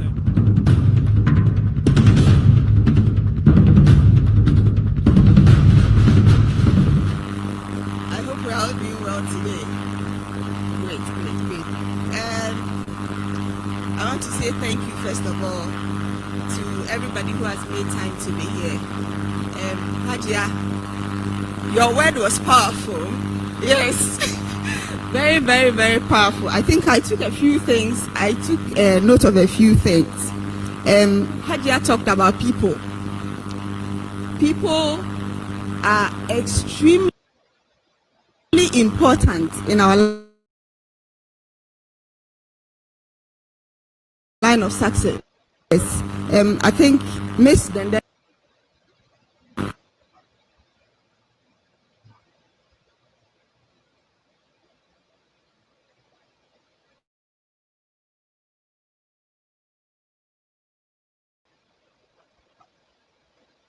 on it, but fear is one of the things that has caused people not to move ahead in life.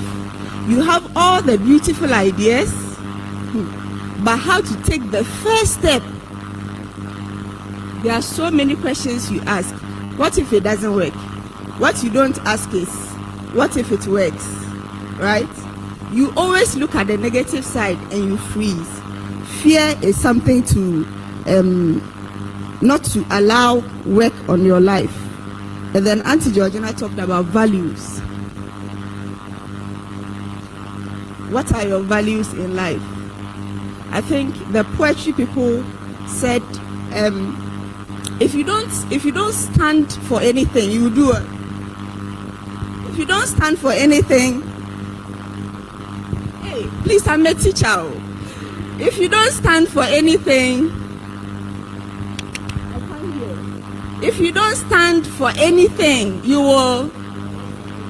Awesome. Please give a hand clap to yourselves. Great. Yes. And Reverend Fant, my father, he talked about read. Read. Read. Read. I can't say it enough. You have to read. That is what makes you outstanding. Knowledge is power. I think we all know that phrase. Knowledge is power. You need to read. I remember somebody asked me, so Auntie Joyce, why are you still going to school? Why? At your age? Is it that you don't have money to? And I said, no.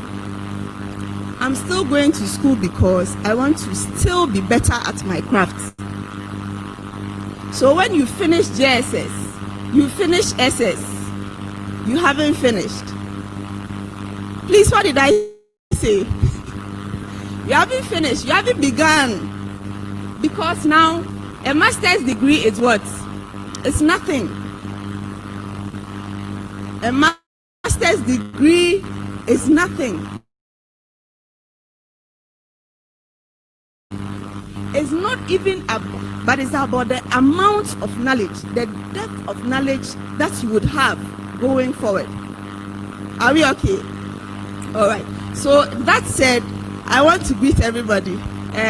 All protocols observed. Oh, you have to sit, oh. You have to sit.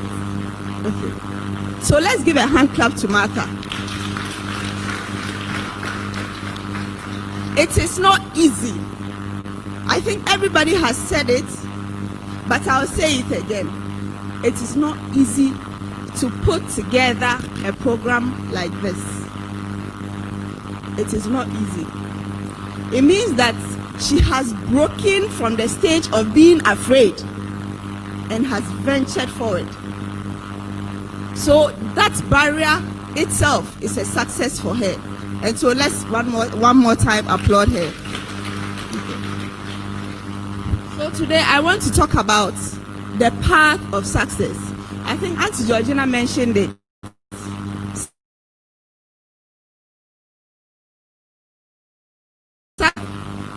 It is an intentional choice. It is an intentional choice. You have to make that decision that I want to be successful. People fall into success accidentally, but that is very rare. Success is a journey. It is a path you have to pick yourself from and place yourself on.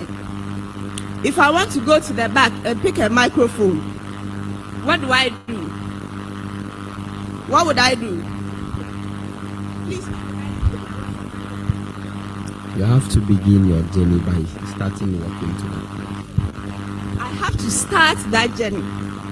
The decision to even have the microphone is one step. I have to place myself here because this is the path that leads towards the microphone. Is that not it? Success is an intentional path you place yourself on. Please put that in mind.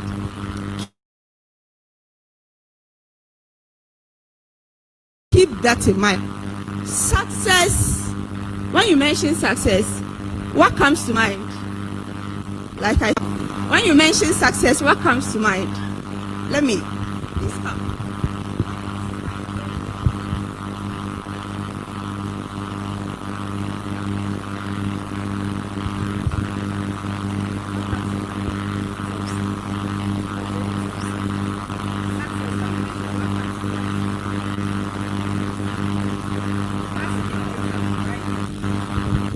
With a lot of people, when you mention success, they see dollar signs or dollars, pounds, euros.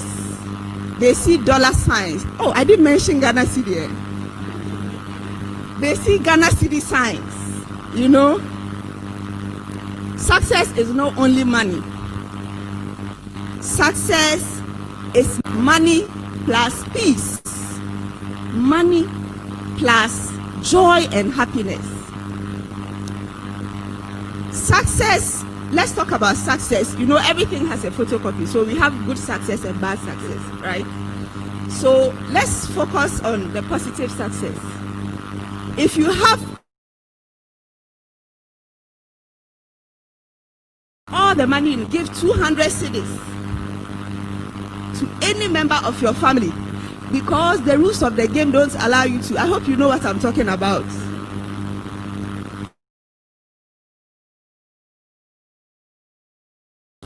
Is that if you have success and you can't sleep in the night, the so-called success, people are chasing you.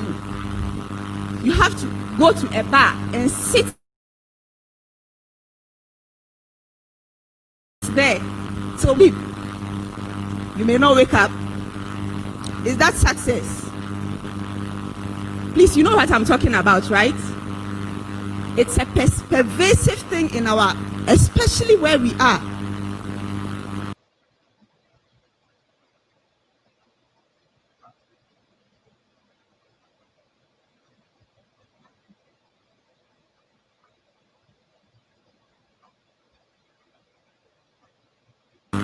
Need to look beyond quick, fast, so-called success. Please, is that clear?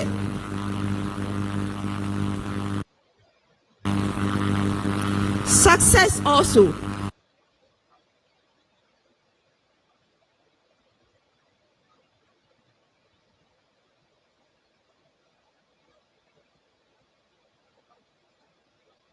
one of our speakers mentioned that success is very intoxicating. When you get it, you want more. But you also have to learn to be content. You have to learn to be content. Success is not only seeing the end, right? But sometimes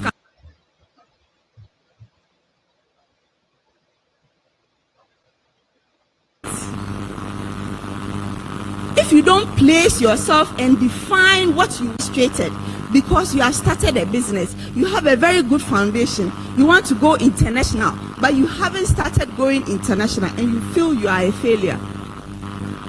What if you are not the one to take your organization international? You need to set boundaries for your success. And I say this,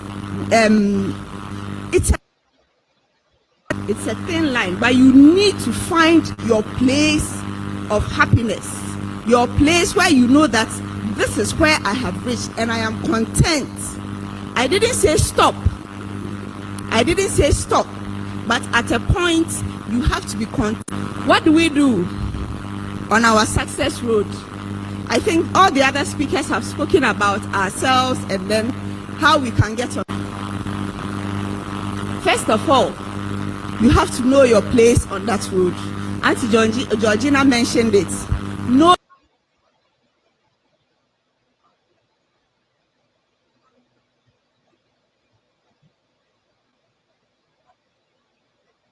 who are you? What are your capabilities? What are the things that you can do, you cannot do? In research, we call something SWOT analysis. Do a SWOT analysis of yourself. What are your weaknesses? What are your strengths? What are your weaknesses? Right? What are your opportunities? And what are your what? People who read here, do a SWOT analysis of yourself. If you have a weakness, find a way. In fact, listing your weaknesses is not a negative confessional.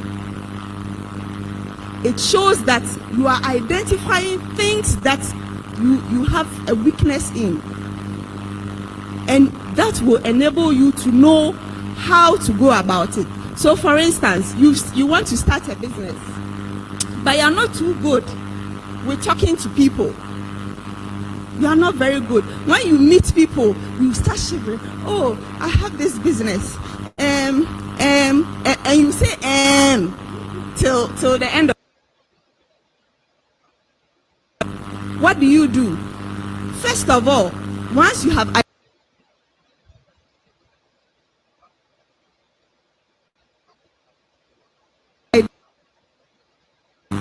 you learn how to overcome it. If you cannot, you find someone who can.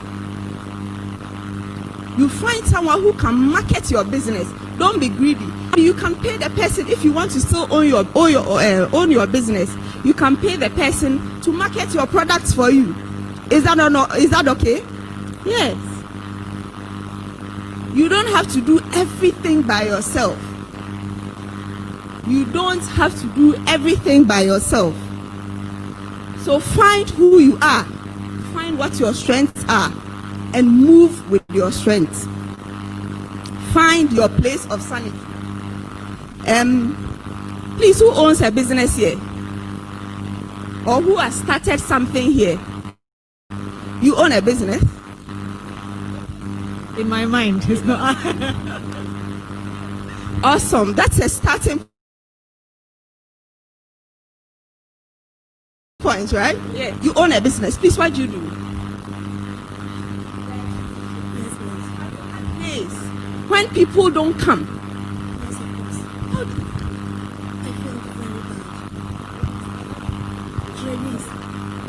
I feel very bad because I have trainees, and when customers doesn't come or client doesn't come, I will not be able to train. So who else has a business? Yes. Okay. Hello. Yeah, so I own a project management consultancy business. Yes. Okay. Yeah, do you always have clients? Not always. Maybe once a week. Hey, you get clients too. But in the times when have you gone through difficult times? Definitely. I mean, every business has difficulties. Yes. So yeah, I think almost every month you get a major difficulty, whereby it may be that a whole month you may not get a customer, but in a month you may get maybe more than 2 customers in a whole month.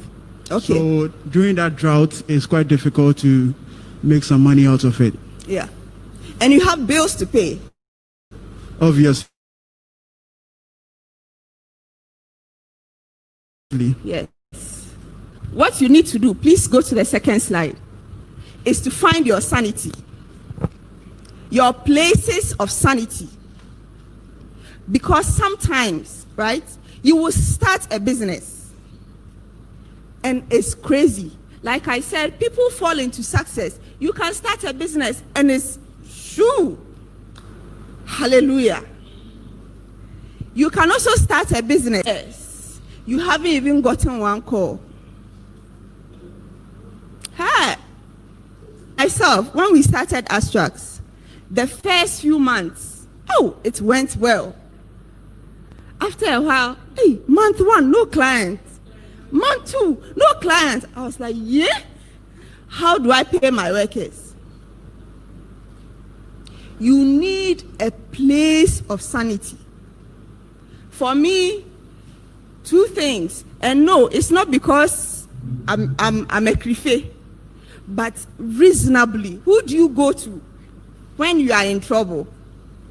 You go to God. You go to God. He created you, right?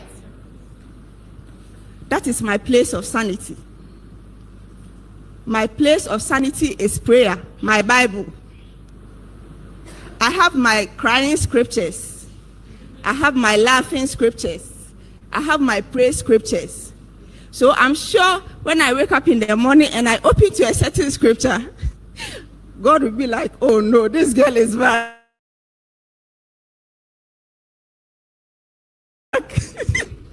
You need your place of sanity. Please repeat it after me. You need your place of sanity. Very important. You need one of the places of sanity is music, surprisingly. Today I'm telling you very simple, practical things. Music. Have a playlist, right?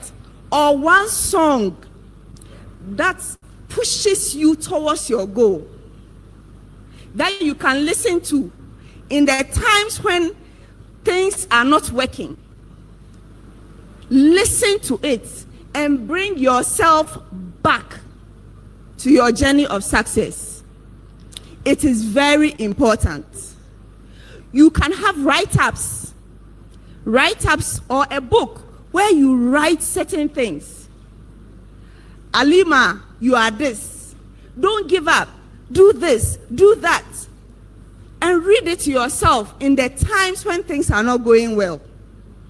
You can do an audio recording, right? Encouraging yourself. When you are in the very lowest of times, you put it on and listen to it the whole day. And people, like Hajia said, when you are at your lowest point, don't go to the person who will tell you who sent you.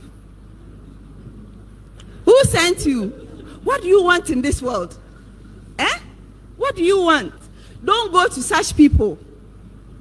When you are at your lowest point, associate yourself with people who will tell you, Charlie, you know start. Oh, you think it's hard, you haven't started. And the person will encourage you. Please, are we okay? Great.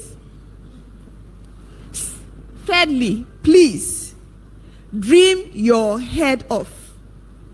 Dream. Nobody can arrest you. Nobody can tell you are too known when you are dreaming, right? Dream. Just dream.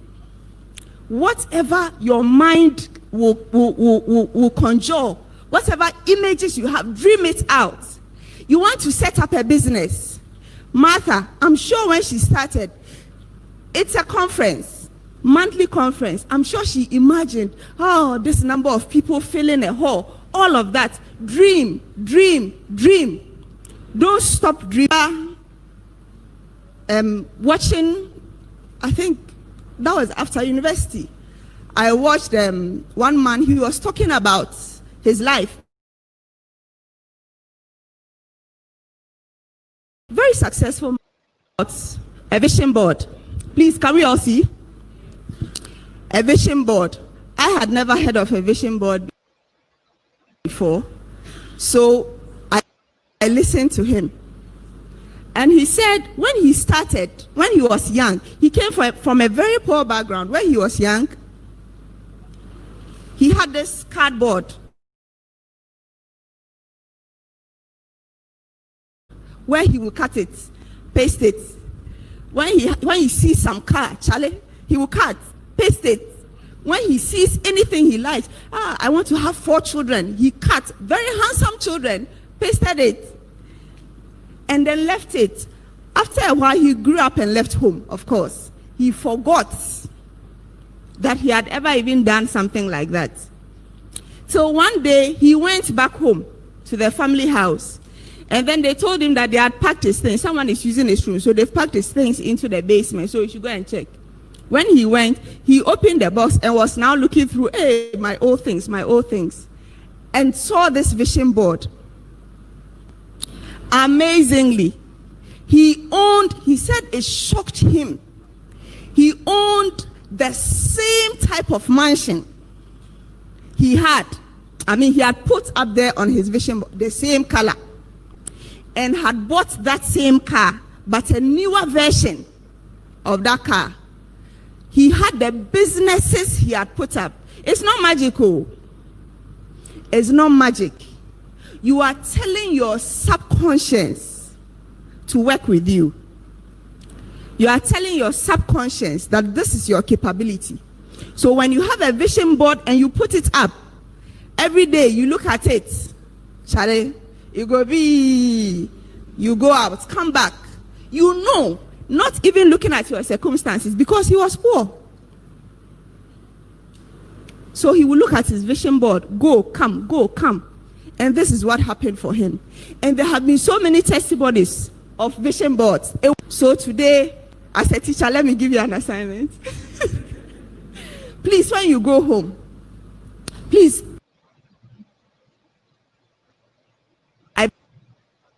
this from the conference.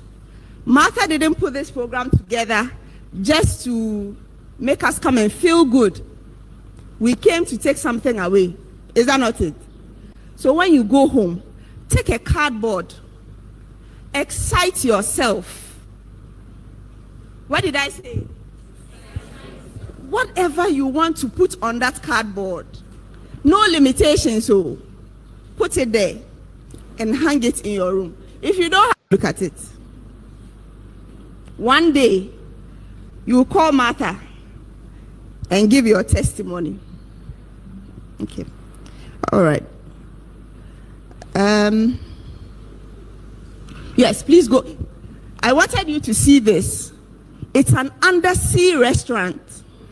It's not Photoshop. Oh. It's under the sea. 5.8 meters under the sea. All glass. Look up and see sharks. Shark is going up there. All sorts of fishes. It's under the sea. It's not a swimming pool.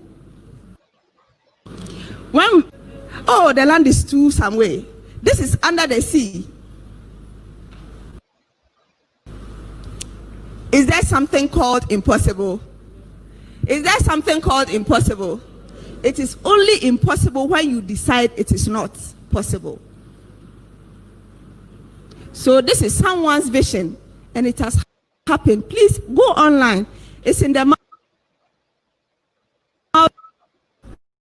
go online. You can check it out. There's a video with people inside. Maybe this one, because it's a still picture, you may not believe it. There are people chopping in this environment. There is nothing impossible.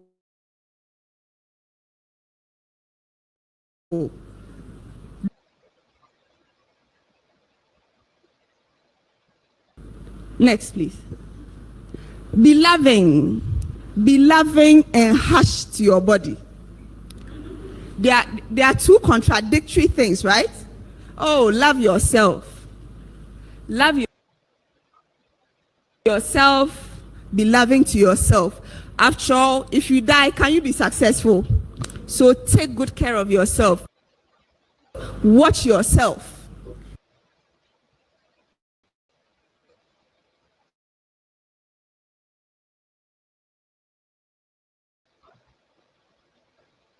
However, I think Reverend Frank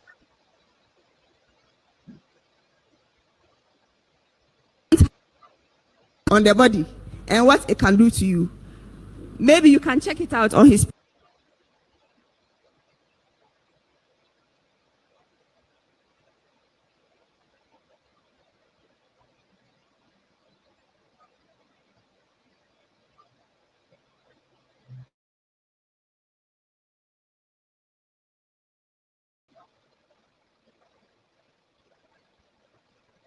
page on I think YouTube and Facebook, or if you want, we can get it for you from the technical desk. This body, if you joke with it, it will mess you up. This body, what is there? Facts. You are never ever yourself. Be very harsh to your body. Tell your body, you here, you are inside this body. This body is just a vehicle, right? You are inside this body. Tell your body, Master,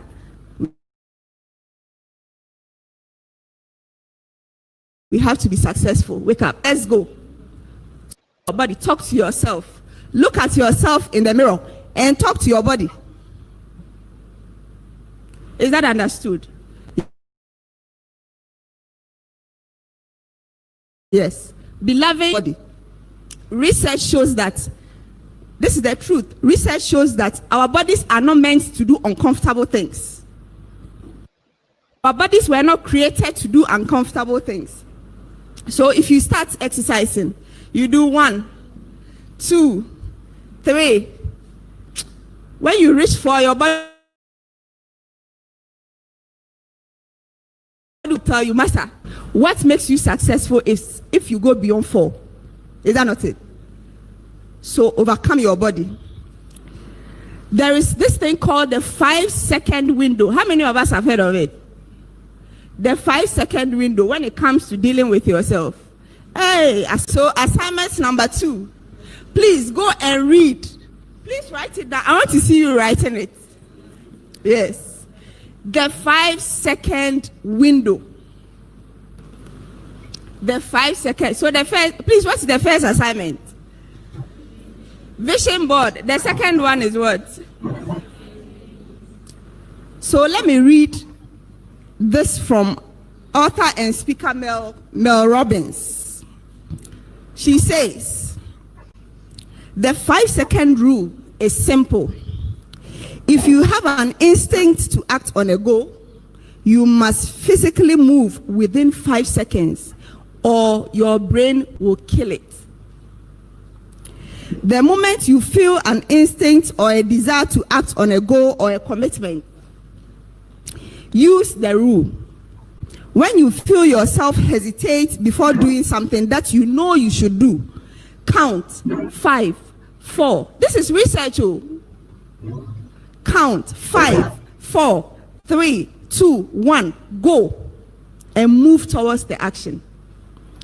There is a window that exists between the moment you have an instinct to change and your mind killing it. Like I said, the body is not meant for uncomfortable things. So your body will fight. It's a 5-second window and it exists for everyone. If you do not take action on your instinct to change, you will stay stagnant. You will not change. But if you do one simple thing, you can prevent your mind from working against you. You can start the momentum before the barrage of thoughts and excuses hit you at 4:04. So you want to wake up at 4 a.m. Your alarm rings. You have 5 seconds to make a decision. 5 seconds. So as soon as you hear the alarm, you go 5, 4, 3, 2, 1, and you have to be up. If you are not, that 4 o'clock will not work. It will be 4:10 or 4:15 or 4:30. Or even worse, none at all. So you have 5 seconds. This is research. So just start counting backwards. You have and your decision is made. So as soon as you reach 1, you push yourself to move. This is how you push yourself to do the hard stuff. The work that you don't feel like doing or you are scared of doing or you are avoiding. That's it. 5 seconds is all it takes.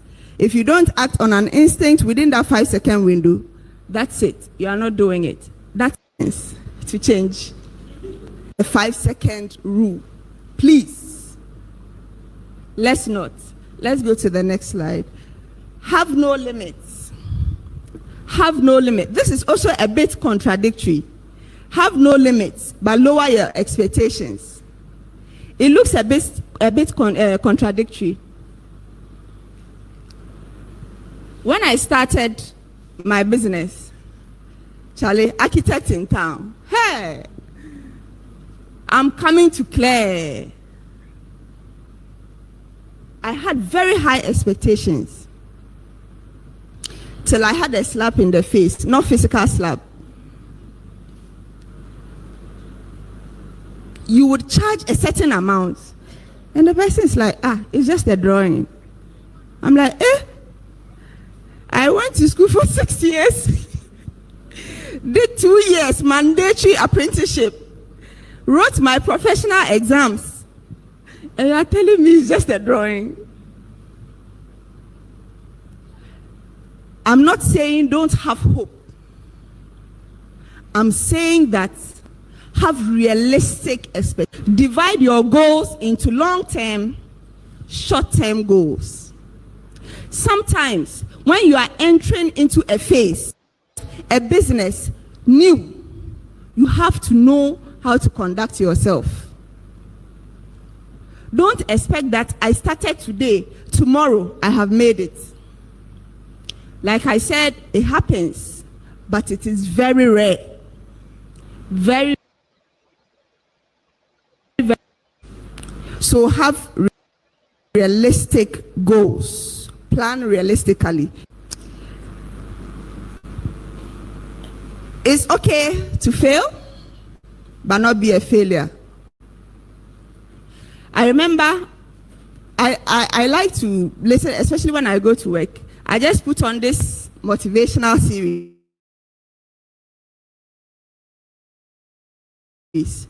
I remember the first time I was listening, I heard someone say, why is this man talking so negatively? You will fail. You have to love failure. I said, hey, Master, I'm a Christian. It says here that word. You try. Let's read it together. You try, you fail. You try, you fail. The real failure is when you do what?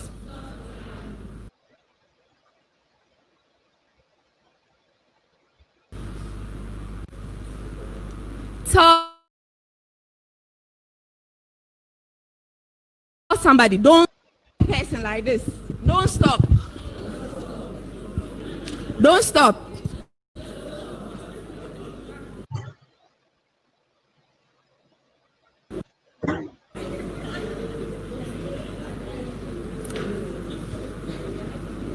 Have you, when you see a lot of successful people, oh, you see the success parts. You don't know what goes on behind the scenes. You don't know how many times they have cried. Martha, how many times have you cried? Even last week. Success journey is a tough one.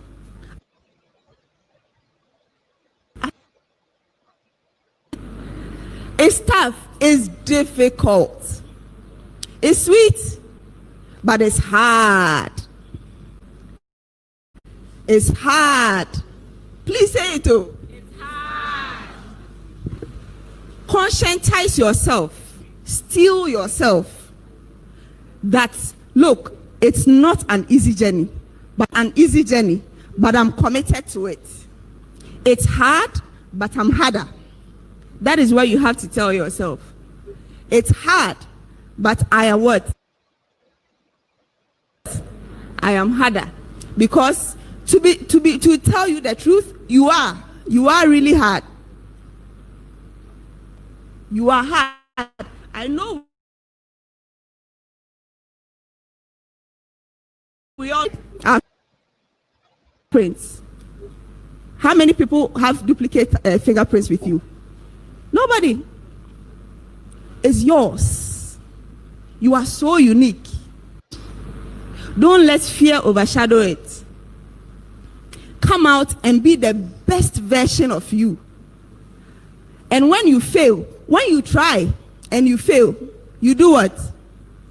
You try again. The real failure is when you do what? You stop trying. Ago, I was watching TV and there was this gentleman telling a story of a man and his daughter. They went for a conference. So the man drove in, and then after the conference, the daughter had just completed driving school. So the man said, oh, it's a test for you. So you try. Let's go. When they started the journey, very smooth, beautiful. Then they got to a point, the clouds started forming, rain started small. Then suddenly, very fast the dad, oh, daddy, should I pack so that when the storm stops, I can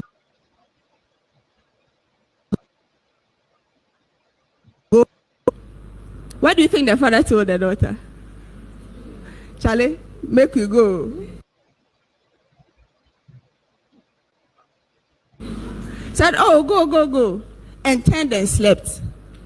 Then the lady was going. Now the rain was so bad, she couldn't see very far ahead of her. She had seen a lot of trucks. They all packed V8s, every type of car you could imagine, packed. Then she woke the father up and said, Daddy, I am a new learner. Charlie, let's pack. The father said, and turned. Drive on, and was sleeping. The girl was very angry and drove through the storm. She packed. She didn't ask the father. She packed and asked the father, Daddy, why did you tell me to drive through the storm? I want someone to guess what the father told her. I'm a teacher. Probably he wanted her to stop on seeing him. Probably he wanted her to learn from that incident that no matter how her situation is, she shouldn't stop. She should try to fight forward. Because if you stop, you only do what? You prolong your journey. If you stop, you do what? You prolong your journey. The father asked her, the cars which stopped, where are they? She said they are still in the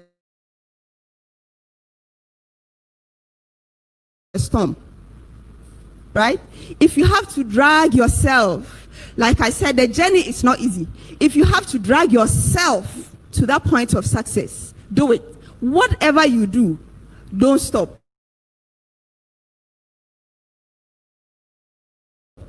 What? Thank you very much.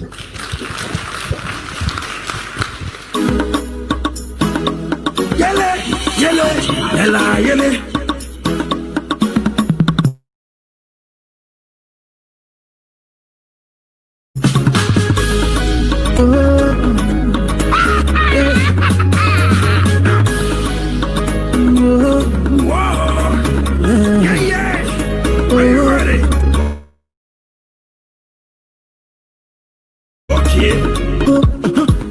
If you don't know, a life for this man is beautiful. Sing to the glory of God.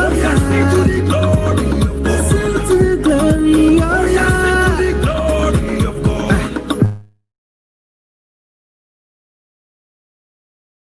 It's Diago, seeking first love.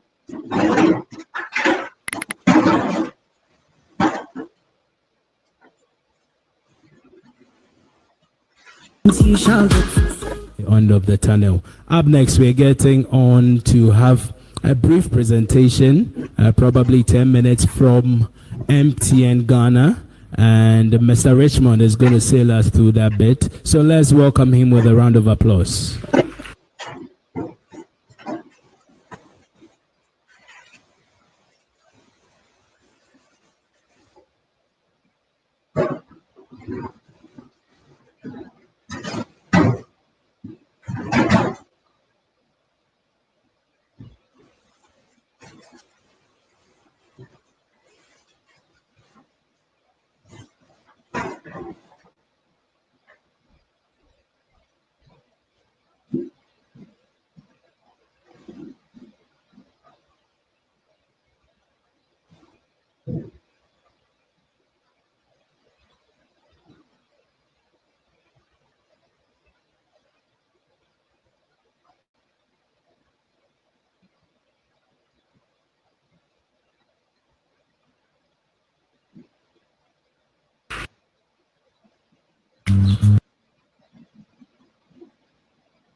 You have 1 minute remaining.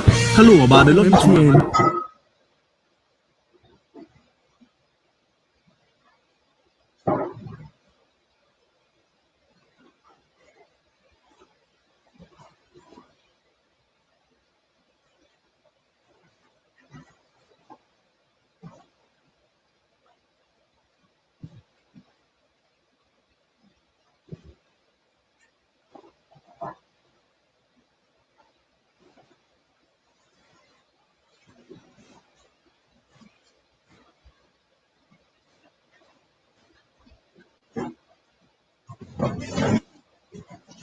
Please pardon me to take off the nose mask. But before I start any presentation, if you are here and you're on MTN, I would like to delight you a little. So please take your Phone.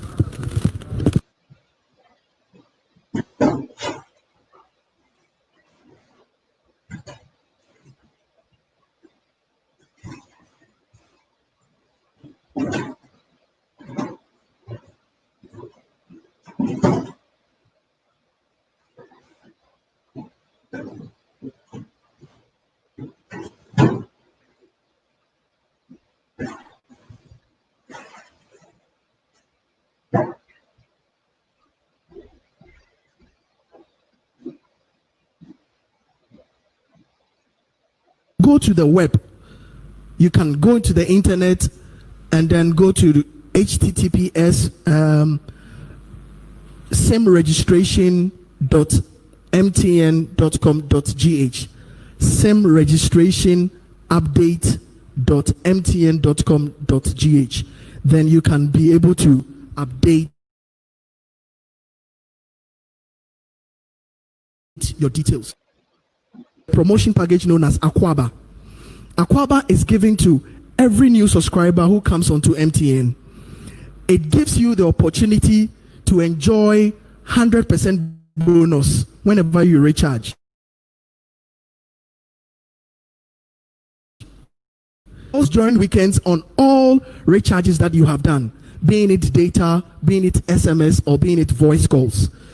And one fascinating thing about Akwaba is that when you get the new number, you are fortunate to enroll someone onto that number as your magic number. And do you know what the magic number does? You are able to call that number for free 6 months. Free calls to that number for 6 months. This is our Akwaba package. So if you get a new MTN number, you register it. Whenever you buy credit, you get 100%. And the credit you bought, either on data, on voice, or on SMS. And you have the opportunity of also putting someone as your magic number, which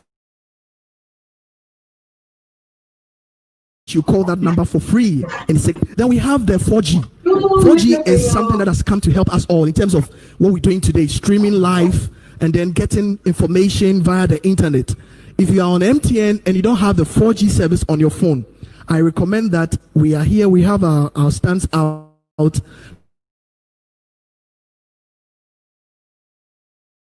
Let us have an opportunity to browse on the internet for the maximum speeds that you can get. Today, you won't get it on any other network in Ghana. This 4G gives you the opportunity to be able to download files, whether video, whether big files, just as we are even having this live or virtual concert. If you're on 4G, you will not experience scratches or you will not experience hitches. So I will recommend that everybody here tries it. All that you need to do is to dial *585#. You pick option 2, which is the LTE. If your number or your phone is supporting 4G, you're ready and glad to bring you on 4G. Then I would also want to talk about Jara. I'm sure a lot of us know. We being trendy and we being the youth, we don't have much money to buy credit all the time. So the opportunity on Jara for us is that when you activate this Jara, you are able to make calls for free. There are 2 packages that we have. One will cost you 52 pesos, and one is going to cost you 1 cedi, 20 pesos. The difference is that when you choose the 52 pesos,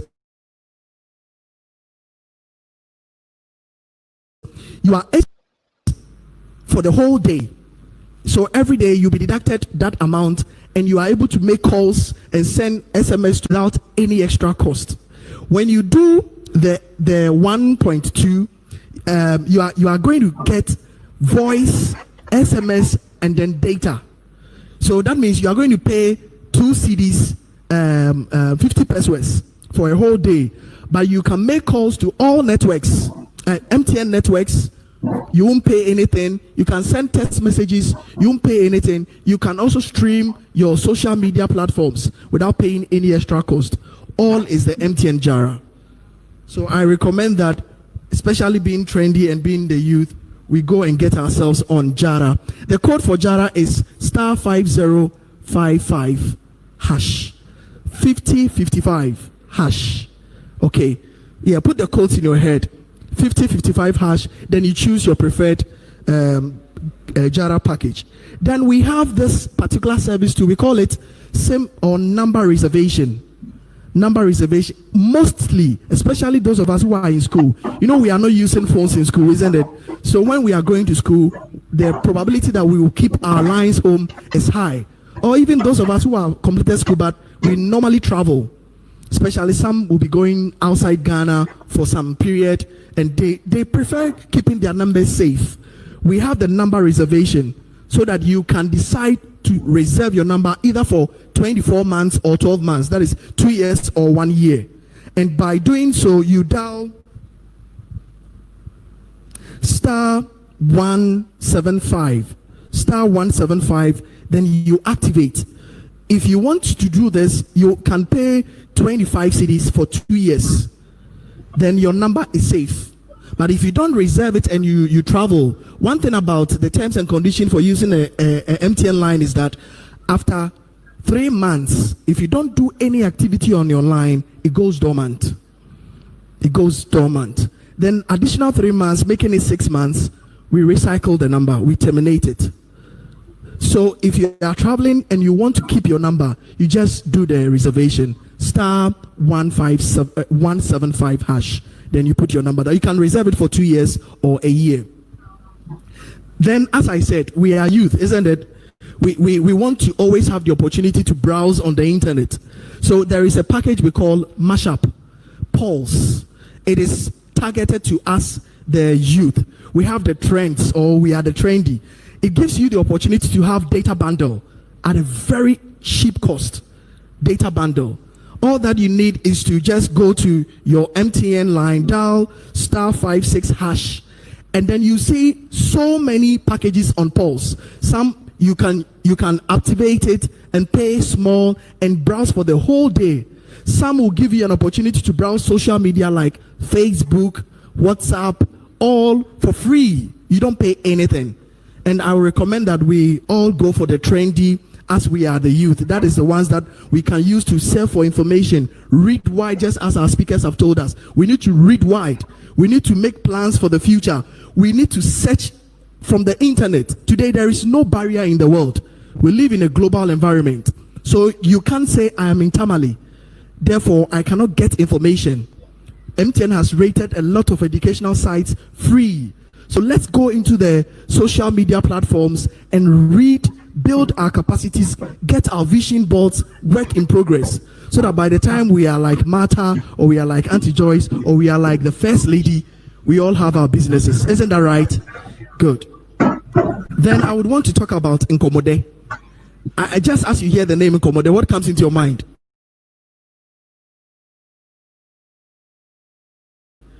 Call anyone. You can call your friends, you can call your lecturers, your teachers, you can call your business partners. You get it? You can call your business partners. All that you do is when you activate Nkomode, you pay for only cost you 25 pesos. So in activating for Nkomode, whenever you initiate any call to all networks, you are only going to pay for the first 1 minute, and that is going to cost you 27 pesos. So if you are talking for 1 hour, you are paying 27 pesos. If you are talking for 6 hours, you are paying for 27 pesos. So Nkomode is something that will enhance us as we are talking about empowerment. When you activate it, you'll be able to make business plans, have better discussions. You shouldn't be afraid calling YAD for him to give you tips on how to speak. Not be thinking that I have small credit, so my credit will finish. You have time to listen to everything that Auntie Joyce would want to teach you in terms of architecture. Me, if I want to study again from the basis, I'll go back and do architecture. Yes. So Nkomode is something that you can do by dialing star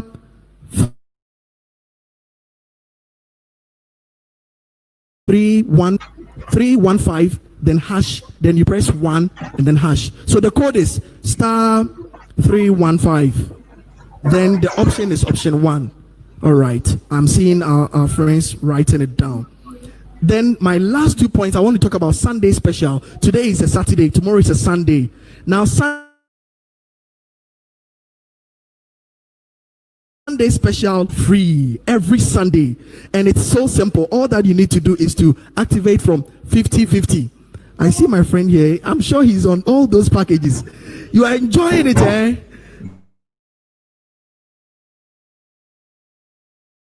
You have to let people, he just nod and says it. By the time I say Sunday special, he's mentioning the code. Yes. So Sunday special gives you the opportunity to browse for free, also make calls, send SMS. And these packages can be found on *5050# *5050#. So let's all go and try it. Then I would want to talk about Momo Pay. Today, mobile money has become a household product, right? Everywhere you go, you see mobile money. Everybody is having mobile money in his wallet, in his pocket. Convenience is very high. The Momo Pay, we have given it to businesses. So as we are in an empowerment summit, it will be good to have SIM card so that when our clients want to even buy without coming to our shops, they can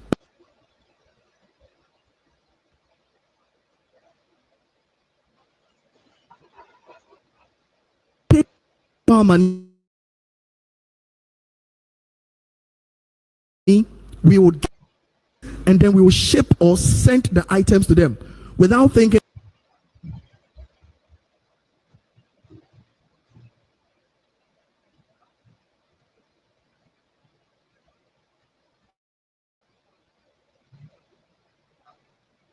That every customer of yours must come to your shop. We need opportunities that I'm giving you, browsing for free and the rest. Put your products online, put it on WhatsApp, put it on your clients who can see your product, can say, I like this one. Need your business details. That is your business registration and your valid ID card. That is all. And we don't collect any fee for this. It's for free. You use the service for free. As I want any fraud or what? There are a lot of things that are done virtual. So the criminal of that, and I would want you to know some key things they do so that you'll be alert and then you can protect yourself. One, they use fake messages. You'll be there, then you receive an SMS which is saying that money has come to you. After that, somebody will call you and then tell you that he mistakenly sent money to you. This is one.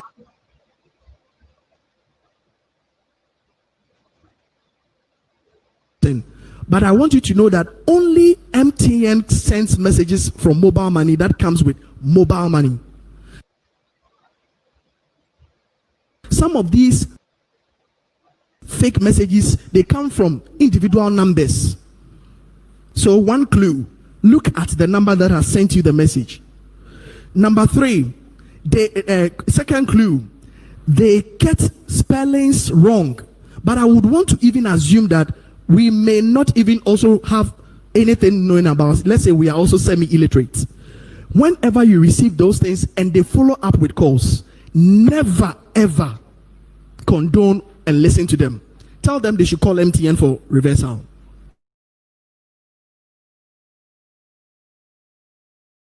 Then, and I would advise our friends here, especially the women, sometimes we put some pictures on social media, and these people get the opportunity. They do Photoshop and they make it look just like you, and they send it to you and tell you that if you don't pay this social amount of money, we are going to send it to the whole world. And they use these means in getting money from the victims. So anytime such things happen, the best for you to do is to alert the police service. We will be available to assist the police service clamp down on these fraudsters.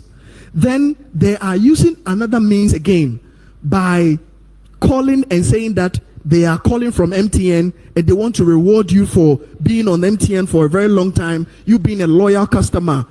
Recently, we had a mobile money month. They will even tell you that you won in the mobile money month.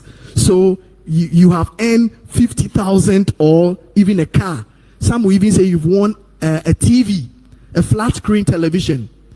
By saying all these things, then they go ahead and tell you stories that they would give you or send you your e-ticket that you will take it to the office and go and collect your reward.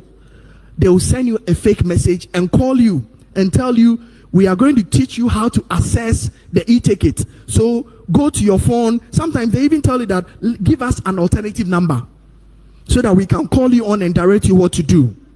Please, all these things are fake and they are all gimmicks.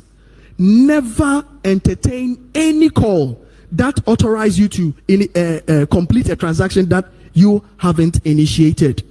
Finally, there is something that we call PIN, personal identification number. That is your password you use in accessing your mobile money wallet. Please, I beg you, keep that number to your chest. It's a 4-digit number. Don't even give it to, I want to say, don't even give it to,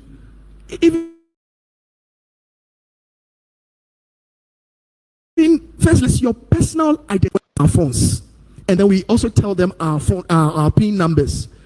If you are not careful, a vendor who is, and you are taking 100, he can even decide to take 200 without your knowledge. So let your PIN be on your chest. The fraudsters normally will not ask you for your password because they know.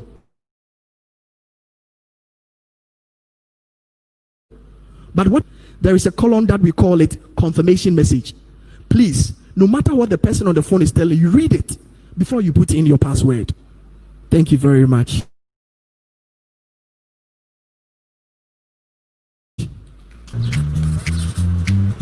You have 1 minute remaining. Hello, Oba, they love you too much. But the way I love you, they want to see me fair. I give you all love me. Your mommy know they like. If I get money, I can't have the camera. You say, where do you want me to go? The number you have dialed does not exist. Some things shouldn't be rushed. That's why there's so much talk, texting, and browsing on Ghana's #1 network. Whatever your need, MTN have 05# to enjoy the most amazing mobile experience. We're there for you everywhere you go. It has been a very wonderful session. I really begged VRA to keep our lights on, but it kept going off and on. We want to apologize to our viewers on 1HG television for the on and off in transmission, and also on Facebook. To Facebook in the next 20 minutes, because at 1 o'clock we are going off. Our time on TV is almost ended. So if you are watching us on 1HG TV, go on Facebook, search for CN Ghana, to my Stopes International Ghana, and of course to Swida Ghana. And a big thank you to the MC for Sanargo, Honorable Mariam, for your support for all the PPEs and everything that